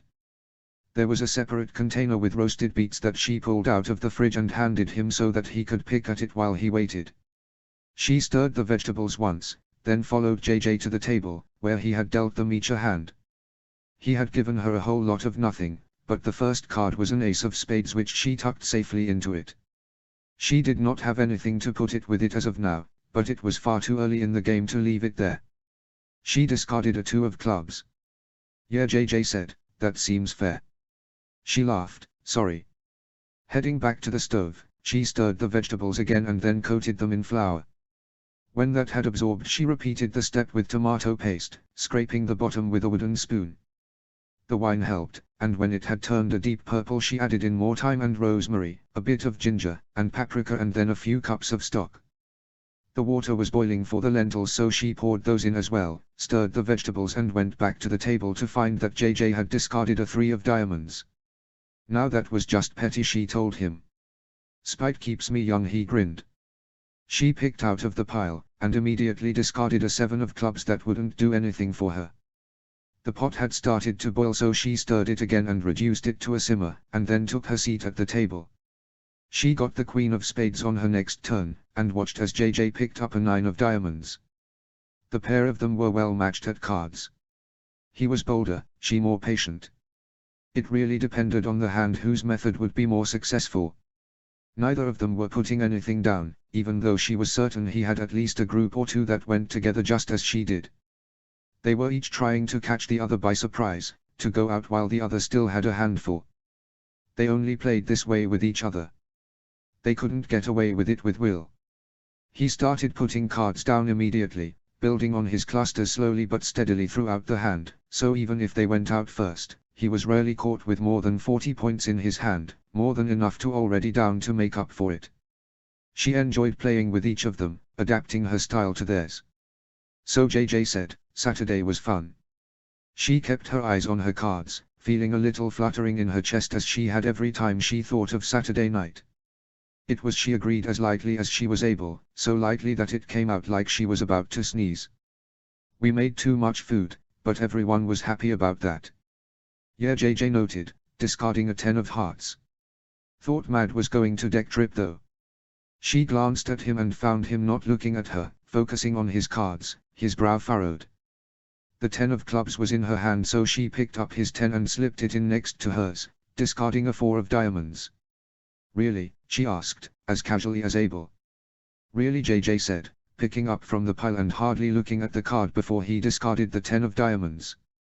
That was sloppy for him, and he was rarely sloppy even though he played quickly. "I thought they were getting along," she noted. They were, JJ told her, until Saturday night. She felt a flush creep up her neck, heating her cheeks. She could feel him looking at her, but she picked up the 10 of diamonds and gave him a 5 of clubs. "What happened Saturday night?" she asked, almost hoping that something had transpired that she hadn't seen. She didn't really want that. It was important that Mad had Trips back, that they had a good rhythm on and off the field. That didn't matter with everyone. There were plenty of people who played together while disliking each other. Mad wasn't like that, though, and if he had a problem with Trip it would be obvious on the field. Even still, a part of her wanted it to be about something, anything, other than her. Because that wasn't Trip's fault. It was hers. Trip took something Mad wanted, JJ told her. Finally she felt his eyes on her, and she forced herself to meet his gaze over her cards. When their eyes met, JJ said finally, "Your potatoes." Oh, she laughed in relief. Yes. That was bold. While they had made too much food, that had been purposeful. Their mom had brought in takeaway containers towards the end of the night, telling the boys to fill them up with whatever they wanted. Mad, waylaid by an impish JJ but refusing to break her mom's line rule, had successfully and somewhat aggressively deterred most of the guys away from the leftover potatoes. There had been threats, which was silly. He would get them at Thanksgiving soon anyway. Trip, ahead of Mad, made direct eye contact with him as he took 2 helpings. Yeah, JJ agreed, he's bold all right. Once again he was not looking at her, and she felt her heart beating wildly in her chest. Really, she asked, he's only been polite to me. That was not entirely true. He had been more than polite to her. He had been wonderful. In spite of their game plan, she had held back when they had gotten into the dining room. As family, it was only right, and besides her appetite was not that of a professional athlete's. She had gone through towards the end, when it was clear at least one of the players was getting ready to come up for seconds, and after she had filled up her plate, Trip had waved her over to where he was sitting with Will and 2 of the rookies. He had been sitting in an upholstered armchair, but as she approached he stood up, offering it to her and then perched on the arm of it. After Will had introduced them, she had been content to just listen to the conversation. Neither of the other guys had gotten much playing time, they were young and backups for players still in their prime, so she did not have a sense of them yet. They looked in awe of Will, and Trip too, seeming a bit like overeager Great Dane puppies, all paws and no grace. Instead of joining their conversation, Trip turned to her instead and kept her talking all through dinner. He had continued their conversation from earlier in the week, and had been delighted when she had told him about the Prescott case, and very kind about her idea for Julie's trunk. He had told her he was working on what she had told him and made her laugh so hard she had to put her plate down when he described the way he had nearly fallen over when he tried to do the new rotation at game speed. They had spoken about their horses, and he had asked about the trails along the property, and then about what it was like to have grown up at Winterfell. He asked about her art, and where else she liked to go in their neighborhood, as she had found herself telling him they only lived a couple of streets away from one another, and she was not sure she had ever told anyone so much about herself. She had learned about him too, he had such an easy way of shifting back and forth between topics that nothing ever lagged. He had proven her guess right when his eyes all but rolled in the back of his head when he tasted the pot roast. He was very satisfying to cook and bake for, and he had laughed more than she deserved when she told him making the bread was her version of a workout. She was not sure how long they had spoken, but it had been the better part of the evening, and though the time went quickly she had not lost it. She remembered everything. She kept remembering everything. She could not stop thinking about it, or him. Yeah. JJ asked her, is Mad just polite, too? No, she noted, Mad is distinctly impolite. He chuckled at that, but he discarded another 10. The fourth 10. JJ, she asked. Are you all right? What, he asked, why? She picked up the 10 and laid it down with her others, along with the rest of her cards, placing her last one face down. You just gave me 40 points. She gestured to the 10s, 3 of which had been his. JJ looked down at them, his jaw clenched, and then ran his hand through his sandy brown hair. Wanting to give him a minute, and also not wanting him to look at her, she went back to the stove. Everything had come to a boil once again. She stirred the vegetables and lowered the temperature even more and then poured the lentils in the other pot. Her cheeks felt hot, but standing here she could blame it on the stove. Less so when she was sitting at the table. Still, she couldn't stay forever, so she went back to the table and took the cards from JJ, starting to shuffle them. Seemed like you two had a lot to say to each other, JJ said finally. He's very easy to talk to, she admitted. Yeah, just never seen you like that, JJ told her, adding, with a stranger. I mean. Worry overtook her for another reason and she asked him, was I rude? What? He winced. Gods, no, Joe. You're never rude. It just surprised me, is all. Well, we weren't perfect strangers, she told him. We had met earlier that week, he drove me to Daddy. Yeah, I heard, JJ said, that's not like you either. Getting into a car with a stranger. You're usually smarter than that, she heard. More cautious than that, he said. I know, she agreed, but Will said that he was a good guy and it was pouring and Daddy needed my help and... I don't know, Jay. Maybe it wasn't a very good idea. He just... What, Joe? He asked her. There were so many things she could have told him. So many things she really could have told him. JJ would be more open to it than Will. He always wanted her to loosen up a little, he always had. Not because he thought she was boring, but because he thought she might be missing out on things. So she could have told him that. She could have told him that she was finally taking his advice. That she had finally found something that seemed worth the risk. That it was just that she didn't want to miss out on Trip, because it seemed like she would regret it. She could have told him that he made her laugh, that he made her wonder, that he made her blush. She could have told him that she couldn't stop thinking about him, that she had even started doodling him, that she had never met someone so engaging or charming that still felt solid and real, like he had grown right out of the earth. But it all led back to one thing. It all sprung from it, too. He seems trustworthy. JJ looked at her and nodded, hope so. She wanted to ask him if she had embarrassed herself. If she had been too obviously fawning, too obviously delighted by his attention. She hated the idea of the other players or her family talking about her simpering over him, the pity they might feel thinking she had misread his intentions. The scene at Honeymilk came to mind. All those women hoping he would notice them, but his eyes had only been on the pastry case. The pastry case, and her. At the very least, he seemed to enjoy her company. Really enjoy it.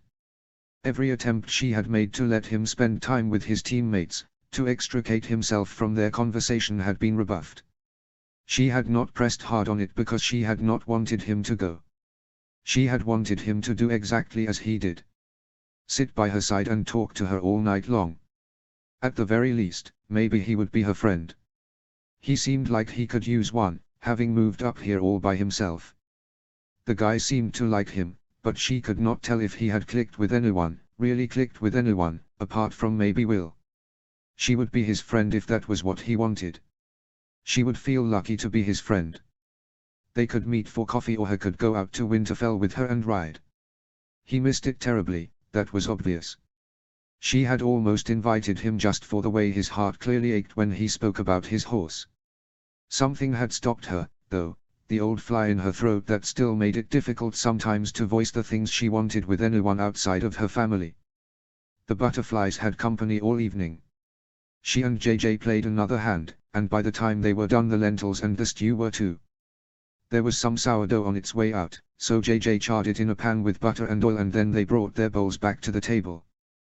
They pushed the cards away, knowing they would likely return to them after dinner. JJ took a bite and nodded, and when she tried a little she understood why. "Uncle Rukan told me you guys just won a big bid," she prompted. Their youngest uncle had a construction business, which JJ had started working at when he had gotten back from his year of traveling after university. He had been there 3 years now, and she knew that Uncle Rukan considered him his right hand.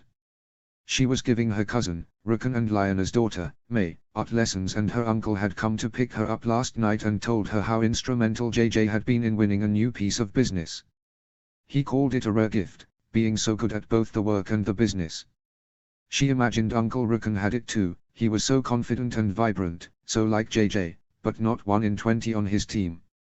"Yeah, you know that old black house on Weir Lane?" he asked her. "The city is turning it into a museum. We're going to rehab it." She smiled. "That's amazing. It must be a lot of restoration work, then." JJ nodded. "Tons. Once we get rid of the asbestos and the mold." "Well," she said, "once those things are gone, can I maybe get a sneaky tour?" "No," JJ said, taking another bite. "Once those things are gone and we decide the walls are actually attached to the ceiling, then you can." She laughed. "Those seem like fair terms." He grinned, their eyes meeting, and he looked away from her quickly. "JJ," she asked. "Really, is something wrong? You seem wary of me." It was impossible, but the only way to describe the way he was looking at her. She remembered once or twice, over the years, particularly right after her last stint in therapy, when he had looked at her with a heavy, watchful gaze like he was afraid she was going to fall apart. That was not how he was looking at her now, but it was not wholly dissimilar. She wondered if he had noticed. If it was more noticeable than she thought. She'd had the dream again last night. There was something new in it, though. Through the windows she could see figures, but she could not make out who they were. They were shadows, tricks of light and nothing more, but the sight of them had made her more desperate to get to that door. She had woken halfway to screaming. If it went on another week, she promised herself she would tell her mom. She couldn't tell her brothers or her dad. They would immediately go into fix-it mode. Her dad would tell her to move home. Will would try to get her to stay in her bedroom at his house. JJ would offer to sleep on her couch. He would tell her to call him when she couldn't sleep and be nervous every night that she didn't. Her mom would be concerned, but over the years they had found a way together where she did not feel the need to hide things. It took an awful lot of reserve on her mom's part, she knew. She was as eager as any of them to fix it for her. She wasn't sure how she did it. Likely, if she asked, she would credit it to Dr. Dane as she did so many other things. Joey did not doubt the woman's brilliance, it was just that she knew it would mean nothing if not coupled with her mom's resilience. JJ started, then sighed, I'm still sorta pissed about the other night. And I came over here to talk about it and then didn't. She couldn't help but smile. Only one of her brothers would do something sweet for her, like find, fix and deliver a trunk, when they were mad at her. It was just so. JJ. Are you smiling at me? JJ asked her. Sorry, she winced. I'm sorry I upset you. Are you upset with me because I didn't tell you that I spoke to her, or because of what I said afterwards? Both, he admitted. The call is easier though. Look, you've never. I know you were a bit sad when you and Sam broke up, but that was kind of more you, wasn't it? She nodded, and got to the point for him, I've never had my heart broken like Bridget broke yours. Yeah, he agreed, and I just feel like. I know you're the baby, but, no, I'm not even going to blame it on that because Will is doing it too. I just feel like if someone broke your heart, or Will's for that matter, the way she broke mine, it just wouldn't matter. Nothing would matter to me. Except that somebody hurt one of you. She felt her eyes smart and nodded, I know. JJ looked at the table, and I don't understand why. Her heart ached violently. She knew he deserved an explanation, but to explain would reveal that she had withheld more than just a phone call. Still, she would take his anger if it meant he was not feeling this hurt. She wrote me a letter, she told him. Will she ever stop? JJ asked. No, Jay. He looked at her and she clarified, after Grandpa Tywine died. She wrote me a letter. Not a text or an email, a handwritten letter. She told me how sorry she was, and how I should ignore what they were saying about him in the news and online. That it was obvious how much he had loved me and that it was perfectly right to miss the person who had done, she felt tears filling her eyes, but they weren't fair. Neither of her brothers could bear it when she cried, and she tried not to use it against them. Taking a moment, she went on, who had done so much for me.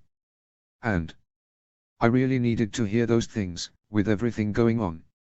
And I never responded to her, because I knew you wouldn't want me to. And I've felt guilty about it for 2 years now. So when I saw her calling, I thought about that letter, and how much it must have taken for her to send it to me, and I answered. But, if the roles were reversed, you wouldn't have. If the roles were reversed, you probably wouldn't have even opened the letter. He looked at her and she told him, whenever you've had a choice between doing the right thing and doing the right thing by me, you've always chosen me. And I should have done the same. And I'm sorry that I didn't. And I'm sorry that in not doing so I made you feel like I don't value your heart above everything else. Because I do. JJ was silent, taking a sip of wine. I wish you had told me about that letter, he said finally. I know, she agreed, Don't apologize again, he said, I just wish you had told me. Would it have made a difference? She could not help but ask. Their eyes met and she went on, does it now? He let out a joyless laugh, and there's the second bit. No. It doesn't. She nodded, feeling his eyes on her, you don't seem surprised by that. I'm not, Jay, she said as gently as she was able. Because I don't think that you are. I don't think you're surprised that she wrote me that letter. You know her better than any of us, so you know it's exactly the sort of thing that she would do. And you thinking poorly of her is not the problem between you two. He swallowed, letting out a huff of air, and looking up at the ceiling. You're right about that, Joe. She reached across the table and without looking at her he lowered his hand into hers. Squeezing hers gently, he let out a shaky breath and repeated, you're right about that. Once again she did not say the things she wanted to. It was not right, tonight, when he had so explicitly asked her to let him be. She found it difficult. Meddling was not in her nature, but she could not stand to see him so upset, particularly when the solution was so obvious. All she said was, "I wish I knew how to make this better for you." JJ nodded, "I know you do. I just need you to leave it." "All right," she said, "I'll leave it. For now," she did not say. His eyes met hers as though he had heard it all the same. Shaking it out, a habit their mom had taught him as a child that he had yet to grow out of, he said, "Let's judge Will now." She laughed, "All right, what are we judging him about?" "If it's his throw pillows, Mom and I are on it." JJ chuckled, "No, but thank the gods. How are they, hard and lumpy and scratchy?" "Don't forget very, very expensive," she noted. It was all that decorator for that spread he did a year or so ago. She didn't understand him at all. "No," JJ said, smirking, "she wanted to though." JJ, she chided, letting out a giggle. He was so horrified. "No wonder he wants to get out of that place," JJ said. "What do you mean?" she asked. JJ averted her gaze. "JJ," she asked. "He's going to kill me," JJ sighed. "He's looking at properties out of the city, near Mom and Dad." "Oh," she nodded in relief. "He told me. But he doesn't want to sell his townhouse. At least, he told me he didn't." "Okay, but that's just it," JJ said in exasperation, "so now he's going to have two homes within an hour of each other just for him. I get that he can do it, but doesn't that just seem kind of..." "Kind of what?" she wondered. As far as she knew, Will wanted to build a home outside of the city. A place to spend his time off. Will had never loved the city, and he was nearly 30. She didn't blame him for wanting a place of his own outside of it. She wondered if she would, one day, as well. But she loved being at Winterfell. She loved being with their parents. It was her favorite place in the world, and there was always a dog or a cat to cuddle, or a cozy place to read, or pretty views to paint. It was heaven. Will loved it too, she knew that he did. But he had always been more independent than she had. While she could not relate to it, she could understand why he would want to be near their parents without being under their roof. "He doesn't want a house for himself," JJ told her. "He wants a house for a family. He doesn't have a family." "No, not yet," she allowed, "but he will someday. You know Will, he's always liked to be prepared for everything." "But, what if he plans wrong?" he asked. "What if his wife doesn't like the country? Or what if her parents live on the other side of the city and she wants to be close to them? What if he gets traded?" "Mormont would never trade him," she pointed out. "Joe," he sighed, "do you get my point? It just feels like he's trying to skip to the end." She nodded, but couldn't help but smile. "It's funny. I remember when we were kids and he'd help you with your math homework, and you would get so annoyed when he made you show your work." "Right," he agreed, "he told me that it mattered how I got to the right answer." "Maybe that's what he's doing," she offered. "Maybe this is what he considers the work. Maybe he just wants to put himself in the right place so that he'll be ready when the right girl comes along." JJ sighed, "Well, you explained it better than he did. But, I still think he should be focusing on the girl." She thought about it. "Well, do you think he is? Do you think he maybe met someone?"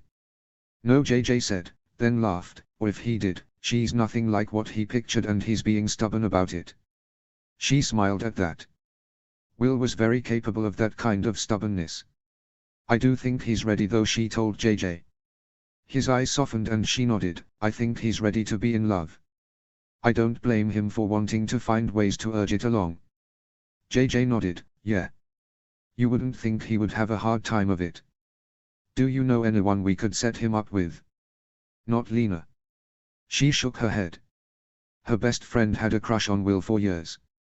She was dating someone now, but she was pretty sure if Will was interested she would drop him in a heartbeat. "No one comes to mind," she noted. "Maybe we'll find someone at your gallery opening," JJ suggested. "There are always beautiful women at those sorts of things." "Pretty paintings, too," she teased. "See, this is the problem," JJ told her with a grin. "He can decorate the house after he finds someone to live in it with him." Notes: if anyone is looking for JJ, you can find him in his siblings' business. Chapter 5, Will. Summary. I've been so excited for this one. I hope you are all still enjoying. Notes. See the end of the chapter for notes. Chapter text. Smile, his dad said.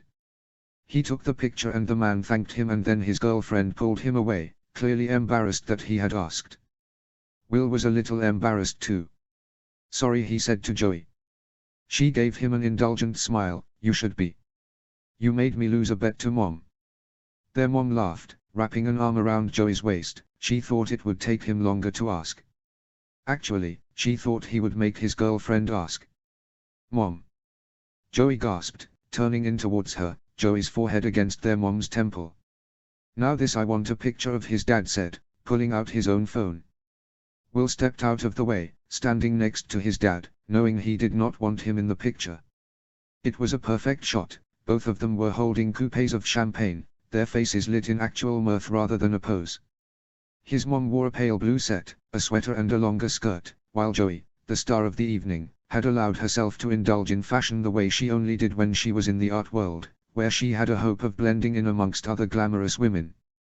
She wore a long sleeveless silver velvet dress, her curly hair pulled back by a headband he was pretty sure was actually a tiara of some kind, a pair of jeweled slippers on her feet. My gorgeous girls, his dad shook his head, taking the photo. See, Will. Joey said, before shooting an adoring look at their dad, we both have fans. He chuckled, grateful that Joey was such a sport about it. It was one of the benefits of having entirely different interests. They were never really in competition with one another. And while Joey was quietly determined, she would work at a recipe until she perfected it, spend hours moving objects around until they were perfectly right, try to get a jump on her horse again and again until she could do it without thought. She had no material ambition. She was the most self-possessed person he knew, and people like that rarely cared for notoriety. Besides, she was wildly proud of him. Anytime he was embarrassed or even frustrated by the attention, she reminded him how hard he had worked, how many little boys were practicing harder so that they could be just like him. Even still, on a night like tonight, he wanted it to be all about her. She'd had them all for dinner, pulling out platters and platters of food because she hadn't been able to sleep the night before. They had already been through a bottle of champagne there, toasting to her first works being offered in a gallery, and then the five of them walked over together. His mom with her arm looped through JJ's talking about the different houses they liked, Joey in between him and his dad. Her arm had been shaking as it bumped against his, but when he'd looked down at her she'd been smiling. The gallery was small, but it must have been one of those hidden gems because the opening was packed. The director had come over, arms wide, greeting Joey and his mom first, telling Joey that she already had interest in 3 of her pieces. They were beautiful, and he knew that to anyone who knew about art, they were clever too. She had called the series they were from Study Hall, and it had been inspired by one of the wings at Casterly Rock where her maternal grandmother had once made a gallery of artists' studies of other artists. Joey had reversed them, painting the students' work in the master's style. A famous Fauve scene painted in the symbolist style. An abstract expressionist work as if it were a surrealist. He certainly did not get all of the references, but he knew how technically impressive they were. They were important to her, too. He knew some of the inspirations well because the original studies hung in Joey's apartment now. Their mom looked at her watch and said, I hate to say it. I know, his dad said, shaking his head, I'm so sorry, honey. It's all right, Daddy, Joey told him, thank you for taking the later flight. Their dad had a new case. He was flying to Storm's End to try to convince the judge to let it be tried in the north. They had a meeting at 8 a.m. tomorrow, and he wouldn't get in until at least 1, but his dad would not have missed this for anything. Of course, he said, taking Joey's cheeks in his hands and kissing her forehead, I'm so proud of you, honey. Before I go, who do I talk to about buying everything? Joey laughed, and then hugged him tightly. Travel safely. I hope everything goes well tomorrow. He looked at his mom, are you going to be okay in the house by yourself? You can stay with me. Or me, Joey suggested, we could have a slumber party. Their mom laughed them off, I'll be fine. I have the dogs, and Otis to protect me. Lucy will of course be glaring at me all the while until your dad returns. Chatty's revenge, indeed. She and Joey hugged, their mom telling her to call her in the morning to tell her everything, and then his parents said goodbye to him, not even bothering to tell him to take care of Joey, before they went off to find JJ to say goodbye to him. He was standing with a pretty girl, who looked very surprised to suddenly be introduced to JJ's parents. Another one bites the dust, he noted. Joey stood on her tiptoes, and shook her head as the girl left JJ on his own. That doesn't make any sense to me. I would find it so endearing. Besides, he probably told her that he was here to support his sister. JJ was already on to the next. He envied him that, even as he knew instinctively it was wrong for him. Just the ease with which he moved through a party like this. JJ would tell anyone right to their face that he didn't know a thing about art, even though that wasn't true, and let the conversation go on from there. The director came back and took Joey's arms. My darling, there is a very important client who just adores your work and is hoping for something a bit more ethereal. I seem to remember you had a study of one of the Nabis in the manner of a pre-Raphaelite. Oh, yes, Joey agreed, I do. It is a sleeping girl in a garden. Come, come, tell him all about it, the woman said then to him. You don't mind if I steal her, do you? Of course not, he said. Knock 'em dead, Joe. Joey's cheeks flushed and she asked him, will you please stay? Yeah, he gave her a small smile. I'll be here. Go. She let out a deep breath and then let the woman take her away. He watched her go, and then he scanned the gallery for JJ. They paused on a shockingly beautiful girl briefly, and then returned to their pursuit of JJ, before doubling back to her. She was looking at him too with those amber eyes. That skull. He remembered them both well. Had seen them more than he was willing to admit over the last 2 weeks. If he had given it any thought, he would have realized that she had been out of place at the party where they had met. Here, though, she was in her element. In a room of beautiful, glamorous women she still stood out. She was tall and slender, and she wore a complicated dress that he was sure Joey would love but would never wear. Even if she would have, he would not have let her, because for the life of him he could not understand how he wasn't seeing through it. His gaze went back to her face, and he saw that it had turned into a smile of amusement. And that she was walking towards him. Will Stark, she greeted him. Lord Whitecross, he bowed his head to her slightly. She wore heels tonight, walking in them like she was barefoot. There was a special sort of confidence needed for a woman as tall as her to wear heels like that. Tonight they put her just over 6 feet, still a few inches shorter than him.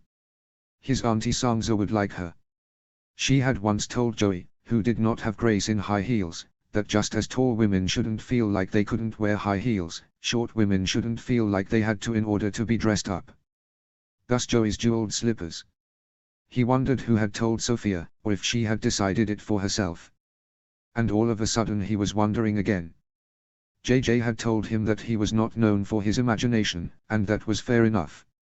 These last 2 weeks were the exception to the rule, though. Her lips twitched, and he felt a flush on his neck. Maybe she had been too drunk to remember. Or maybe she just met too many people, and he had not stood out the way she had to him. To his surprise, Sophia held out her hand to him. I'm glad to have a chance to formally meet you. He took her hand automatically, wrapping hers in his. Her skin was preciously soft, like she worked at it. Like she had once met an old woman whose hands were still beautiful and asked her for her secret. Before he could say anything stupid, she said, and to thank you. I was told that I behaved abominably, though I remember being rather delightful, and that you were a gentleman. Oh, he said, that's all right.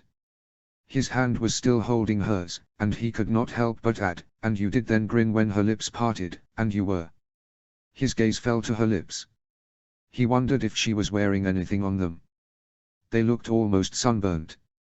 A laugh, that laugh, the one that came straight from her stomach, appeared on them. He released her hand, pulling away from her, remembering the feel of her body shaking in his hands in laughter.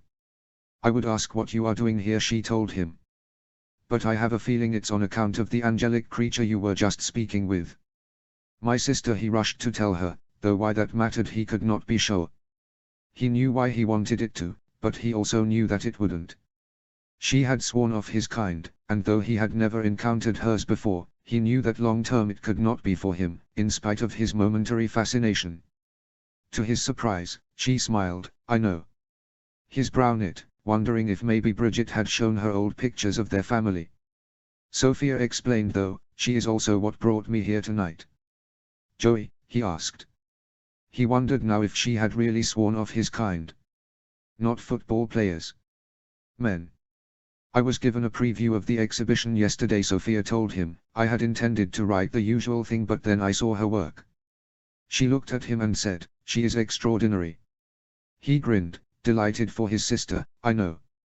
Her eyes wandered over his face for a moment and then she shook her head. When I realized who she was, I considered leaving it, but then I saw that she had never sold her work previously and I could not miss the opportunity to be the first to tell her story. Tell her story, he asked, guarded now. There had been plenty who wanted to tell Joey's story over the past couple of years. They had said no to all of them. They would say no to all of them. Sophia nodded. I work for the Times, in arts and leisure. Your sister has a gift. Someone should be writing about it.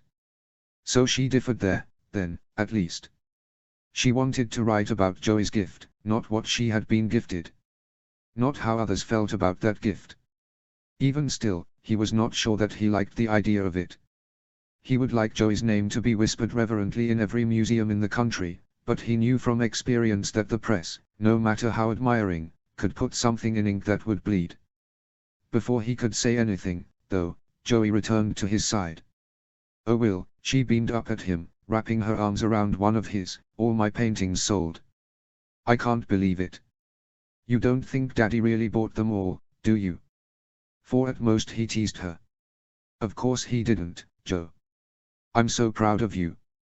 She shook her head, her eyes bright. I just can't believe it. And that man over there might buy one of my others. Her eyes immediately went to Sophia. Oh. How rude of me. I'm so sorry. I'm just a bit overwhelmed. Sophia, who had in turns looked severe and amused by him, now looked utterly charmed by his sister. The smile she offered her was warm and big sisterly. It churned something in his stomach he could not quite place. You have every right to be overwhelmed, though you should not be surprised, Sophia told her. I'm Sophia Whitecross. Sophia, it's so nice to meet you. I'm Joey Stark. Joey smiled at her, and then predictably said, and I am just in love with your dress. Ah. Thank you, Sophia noted. It's only right you should say so. Everyone is so busy looking at your paintings, no one has thought to comment on my dress. Joey laughed. Fools, the lot of them. It's a work of art. It must have been. He was still trying to work it out. Sophia looked down at Joey. That is the most beautiful diadem. I adore that you're wearing an 18th century piece on a Tuesday night. My kind of girl. Is it a family heirloom?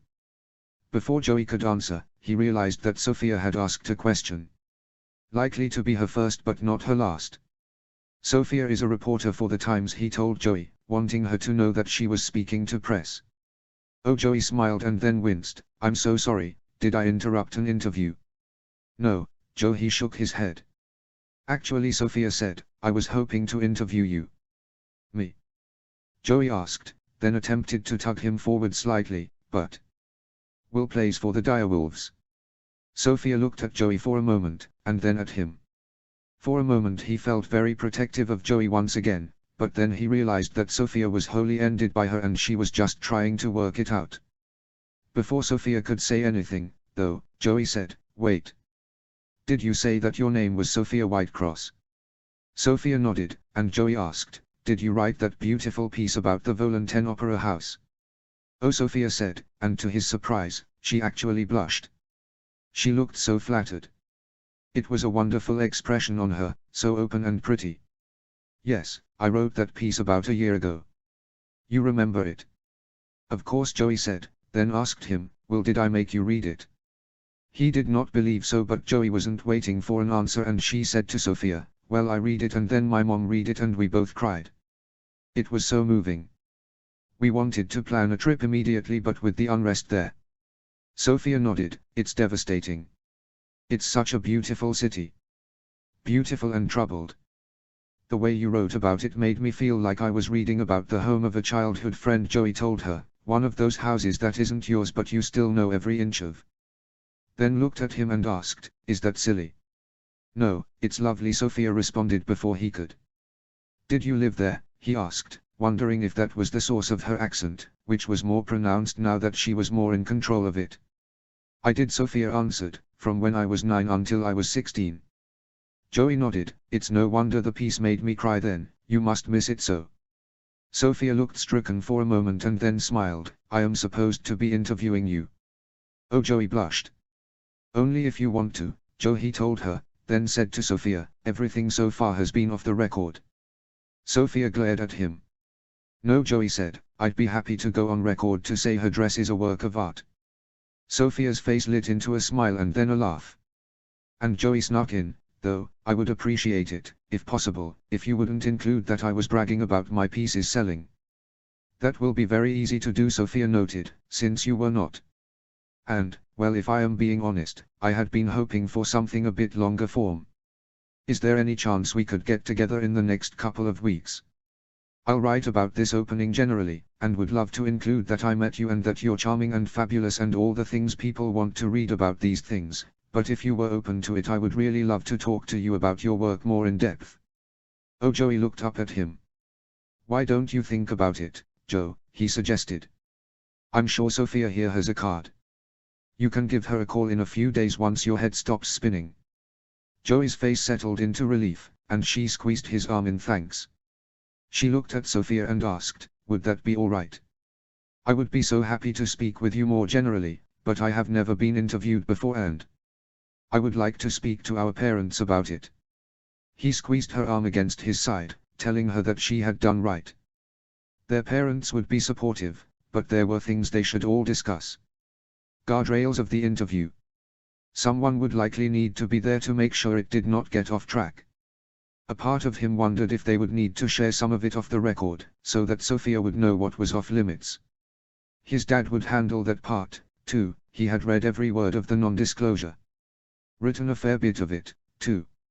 Sophia gave her a soft smile. Of course, I. Before she could finish that thought, his brother cut in. Look who I found, JJ said. He turned, wanting to cut him off before Sophia could see him. She might have made her peace with Joey being the sister of a footballer in spite of her disapproval of his species, generally, but he did not want her feelings on JJ tampering with this. The words died in his throat though when he saw who JJ had brought along. Tripp Slade. He felt Joey's grip tighten as she said, oh. To his surprise, JJ had an arm slung around Tripp. Last he'd seen, he was going to let Mad throw him up against a wall. The boy was taking down Starks left and right. Tripp is furious with you, Joey, JJ told her with delight. She started to say but could not seem to manage anything else. That's overstating things slightly, Tripp said, then grinned, saying to the rest of them, though I can't believe this little sneak let me walk by this gallery every day thinking I wouldn't see her name in it. Oh, Joey smiled. Admitting, I almost told you about it on Saturday, but I didn't want you to feel obligated to come. But it's all right that I did. Tripp asked hopefully. Oh, of course, Joey nodded, her voice liquid when she said, I'm so glad that you're here. Tripp's face broke into a grin, but he shook his head, gesturing around them. I now understand why you called that drawing a doodle. Joey laughed. It was a doodle. The bridge, he asked her. Yes, she nodded. It was like she was on another plane when she was drawing it, Tripp told him. I figured it must have been concentration, but now I see it was just muscle memory. He looked down at Joey and saw a blush rise on her cheeks, and then his and JJ's eyes met. She had drawn that painting for as long as he had known her. Never more though than when she was struggling. Her pencil had torn through the paper once, denting their dinner table.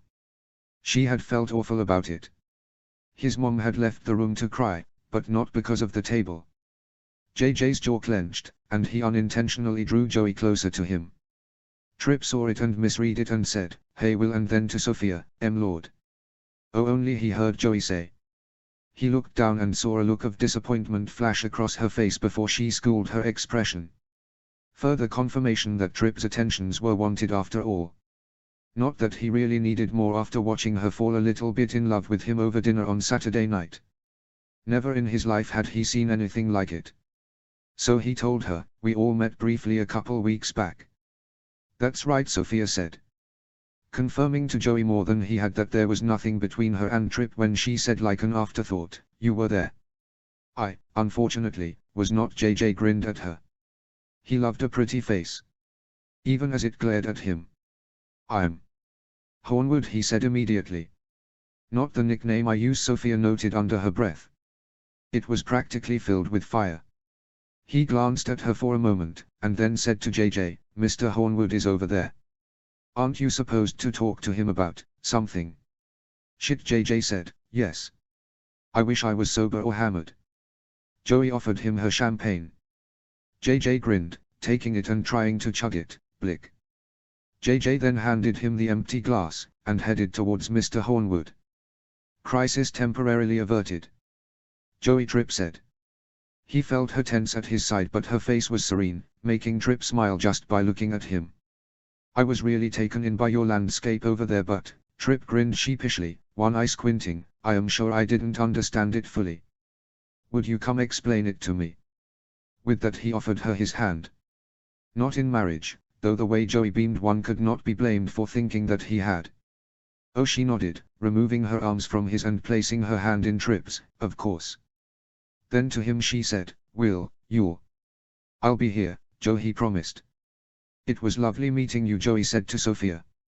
"And you," Sophia agreed. They both turned and watched as Tripp pulled Joey closer, and then tucked her hand into the crook of his elbow, leading her through the party.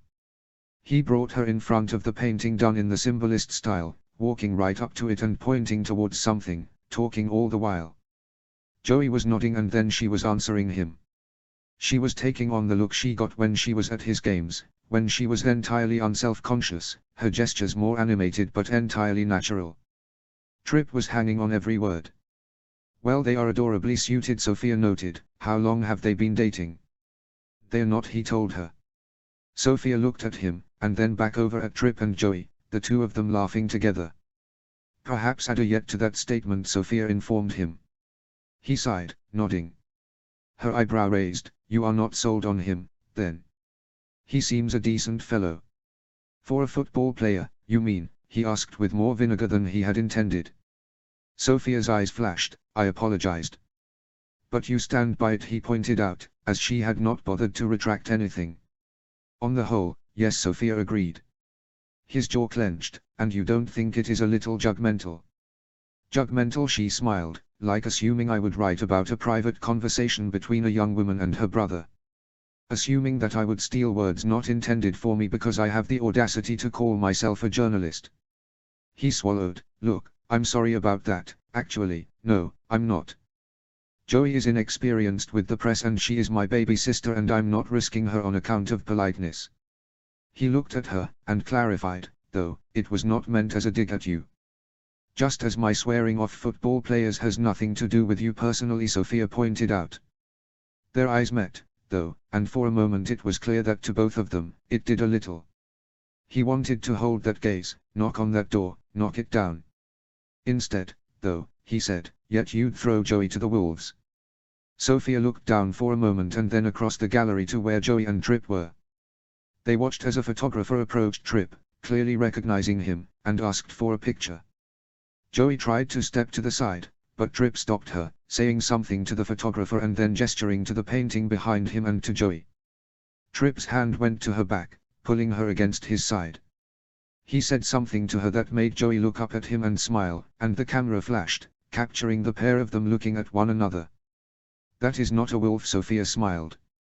Then to him, "There is an exception to every rule. You might be an exception to that, but you're not the exception." "Sometimes more than one," he found himself saying.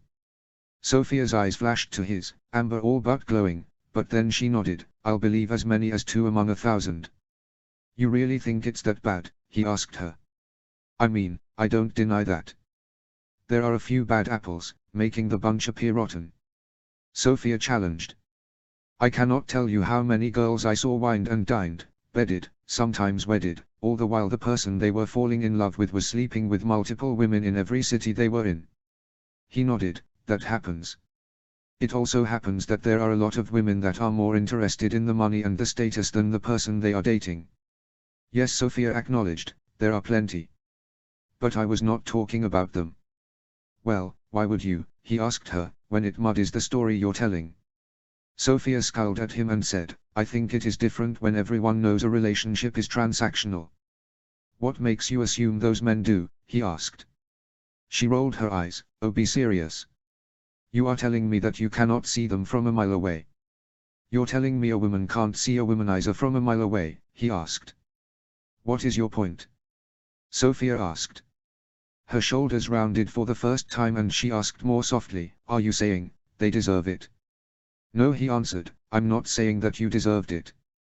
Their eyes met once again, and hers were wet. Guilt spread in his chest.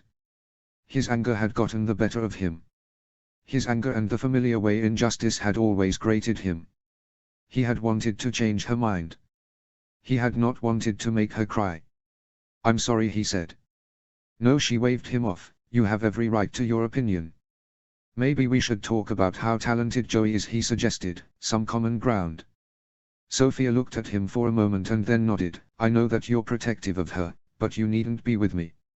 I have no intention of discussing anything other than her talent, her inspiration. Nothing she could not or should not speak about. Their eyes met and he wondered, what do you know? As much as anyone connected to the art world knows, Sophia noted, which is very little. But, an estate like that. A collection such as that. I cannot imagine the past couple of years have been easy for her. That was an understatement. It was why he and JJ were on the lookout for anything out of place with Joey. Why something had told him to go out to Winterfell the night he had met Sophia. Why he had no interest in waiting for his parents to die to inherit it. Tywin Lannister had passed away 2 years earlier. He had battled cancer for years. They had thought they were going to lose him when Joey was in high school, but he had made a painful recovery, and though he had never rebounded to his old self, he had been there, in all of their lives for another few years. Joey and his moms most of all. Joey had been devastated when he died.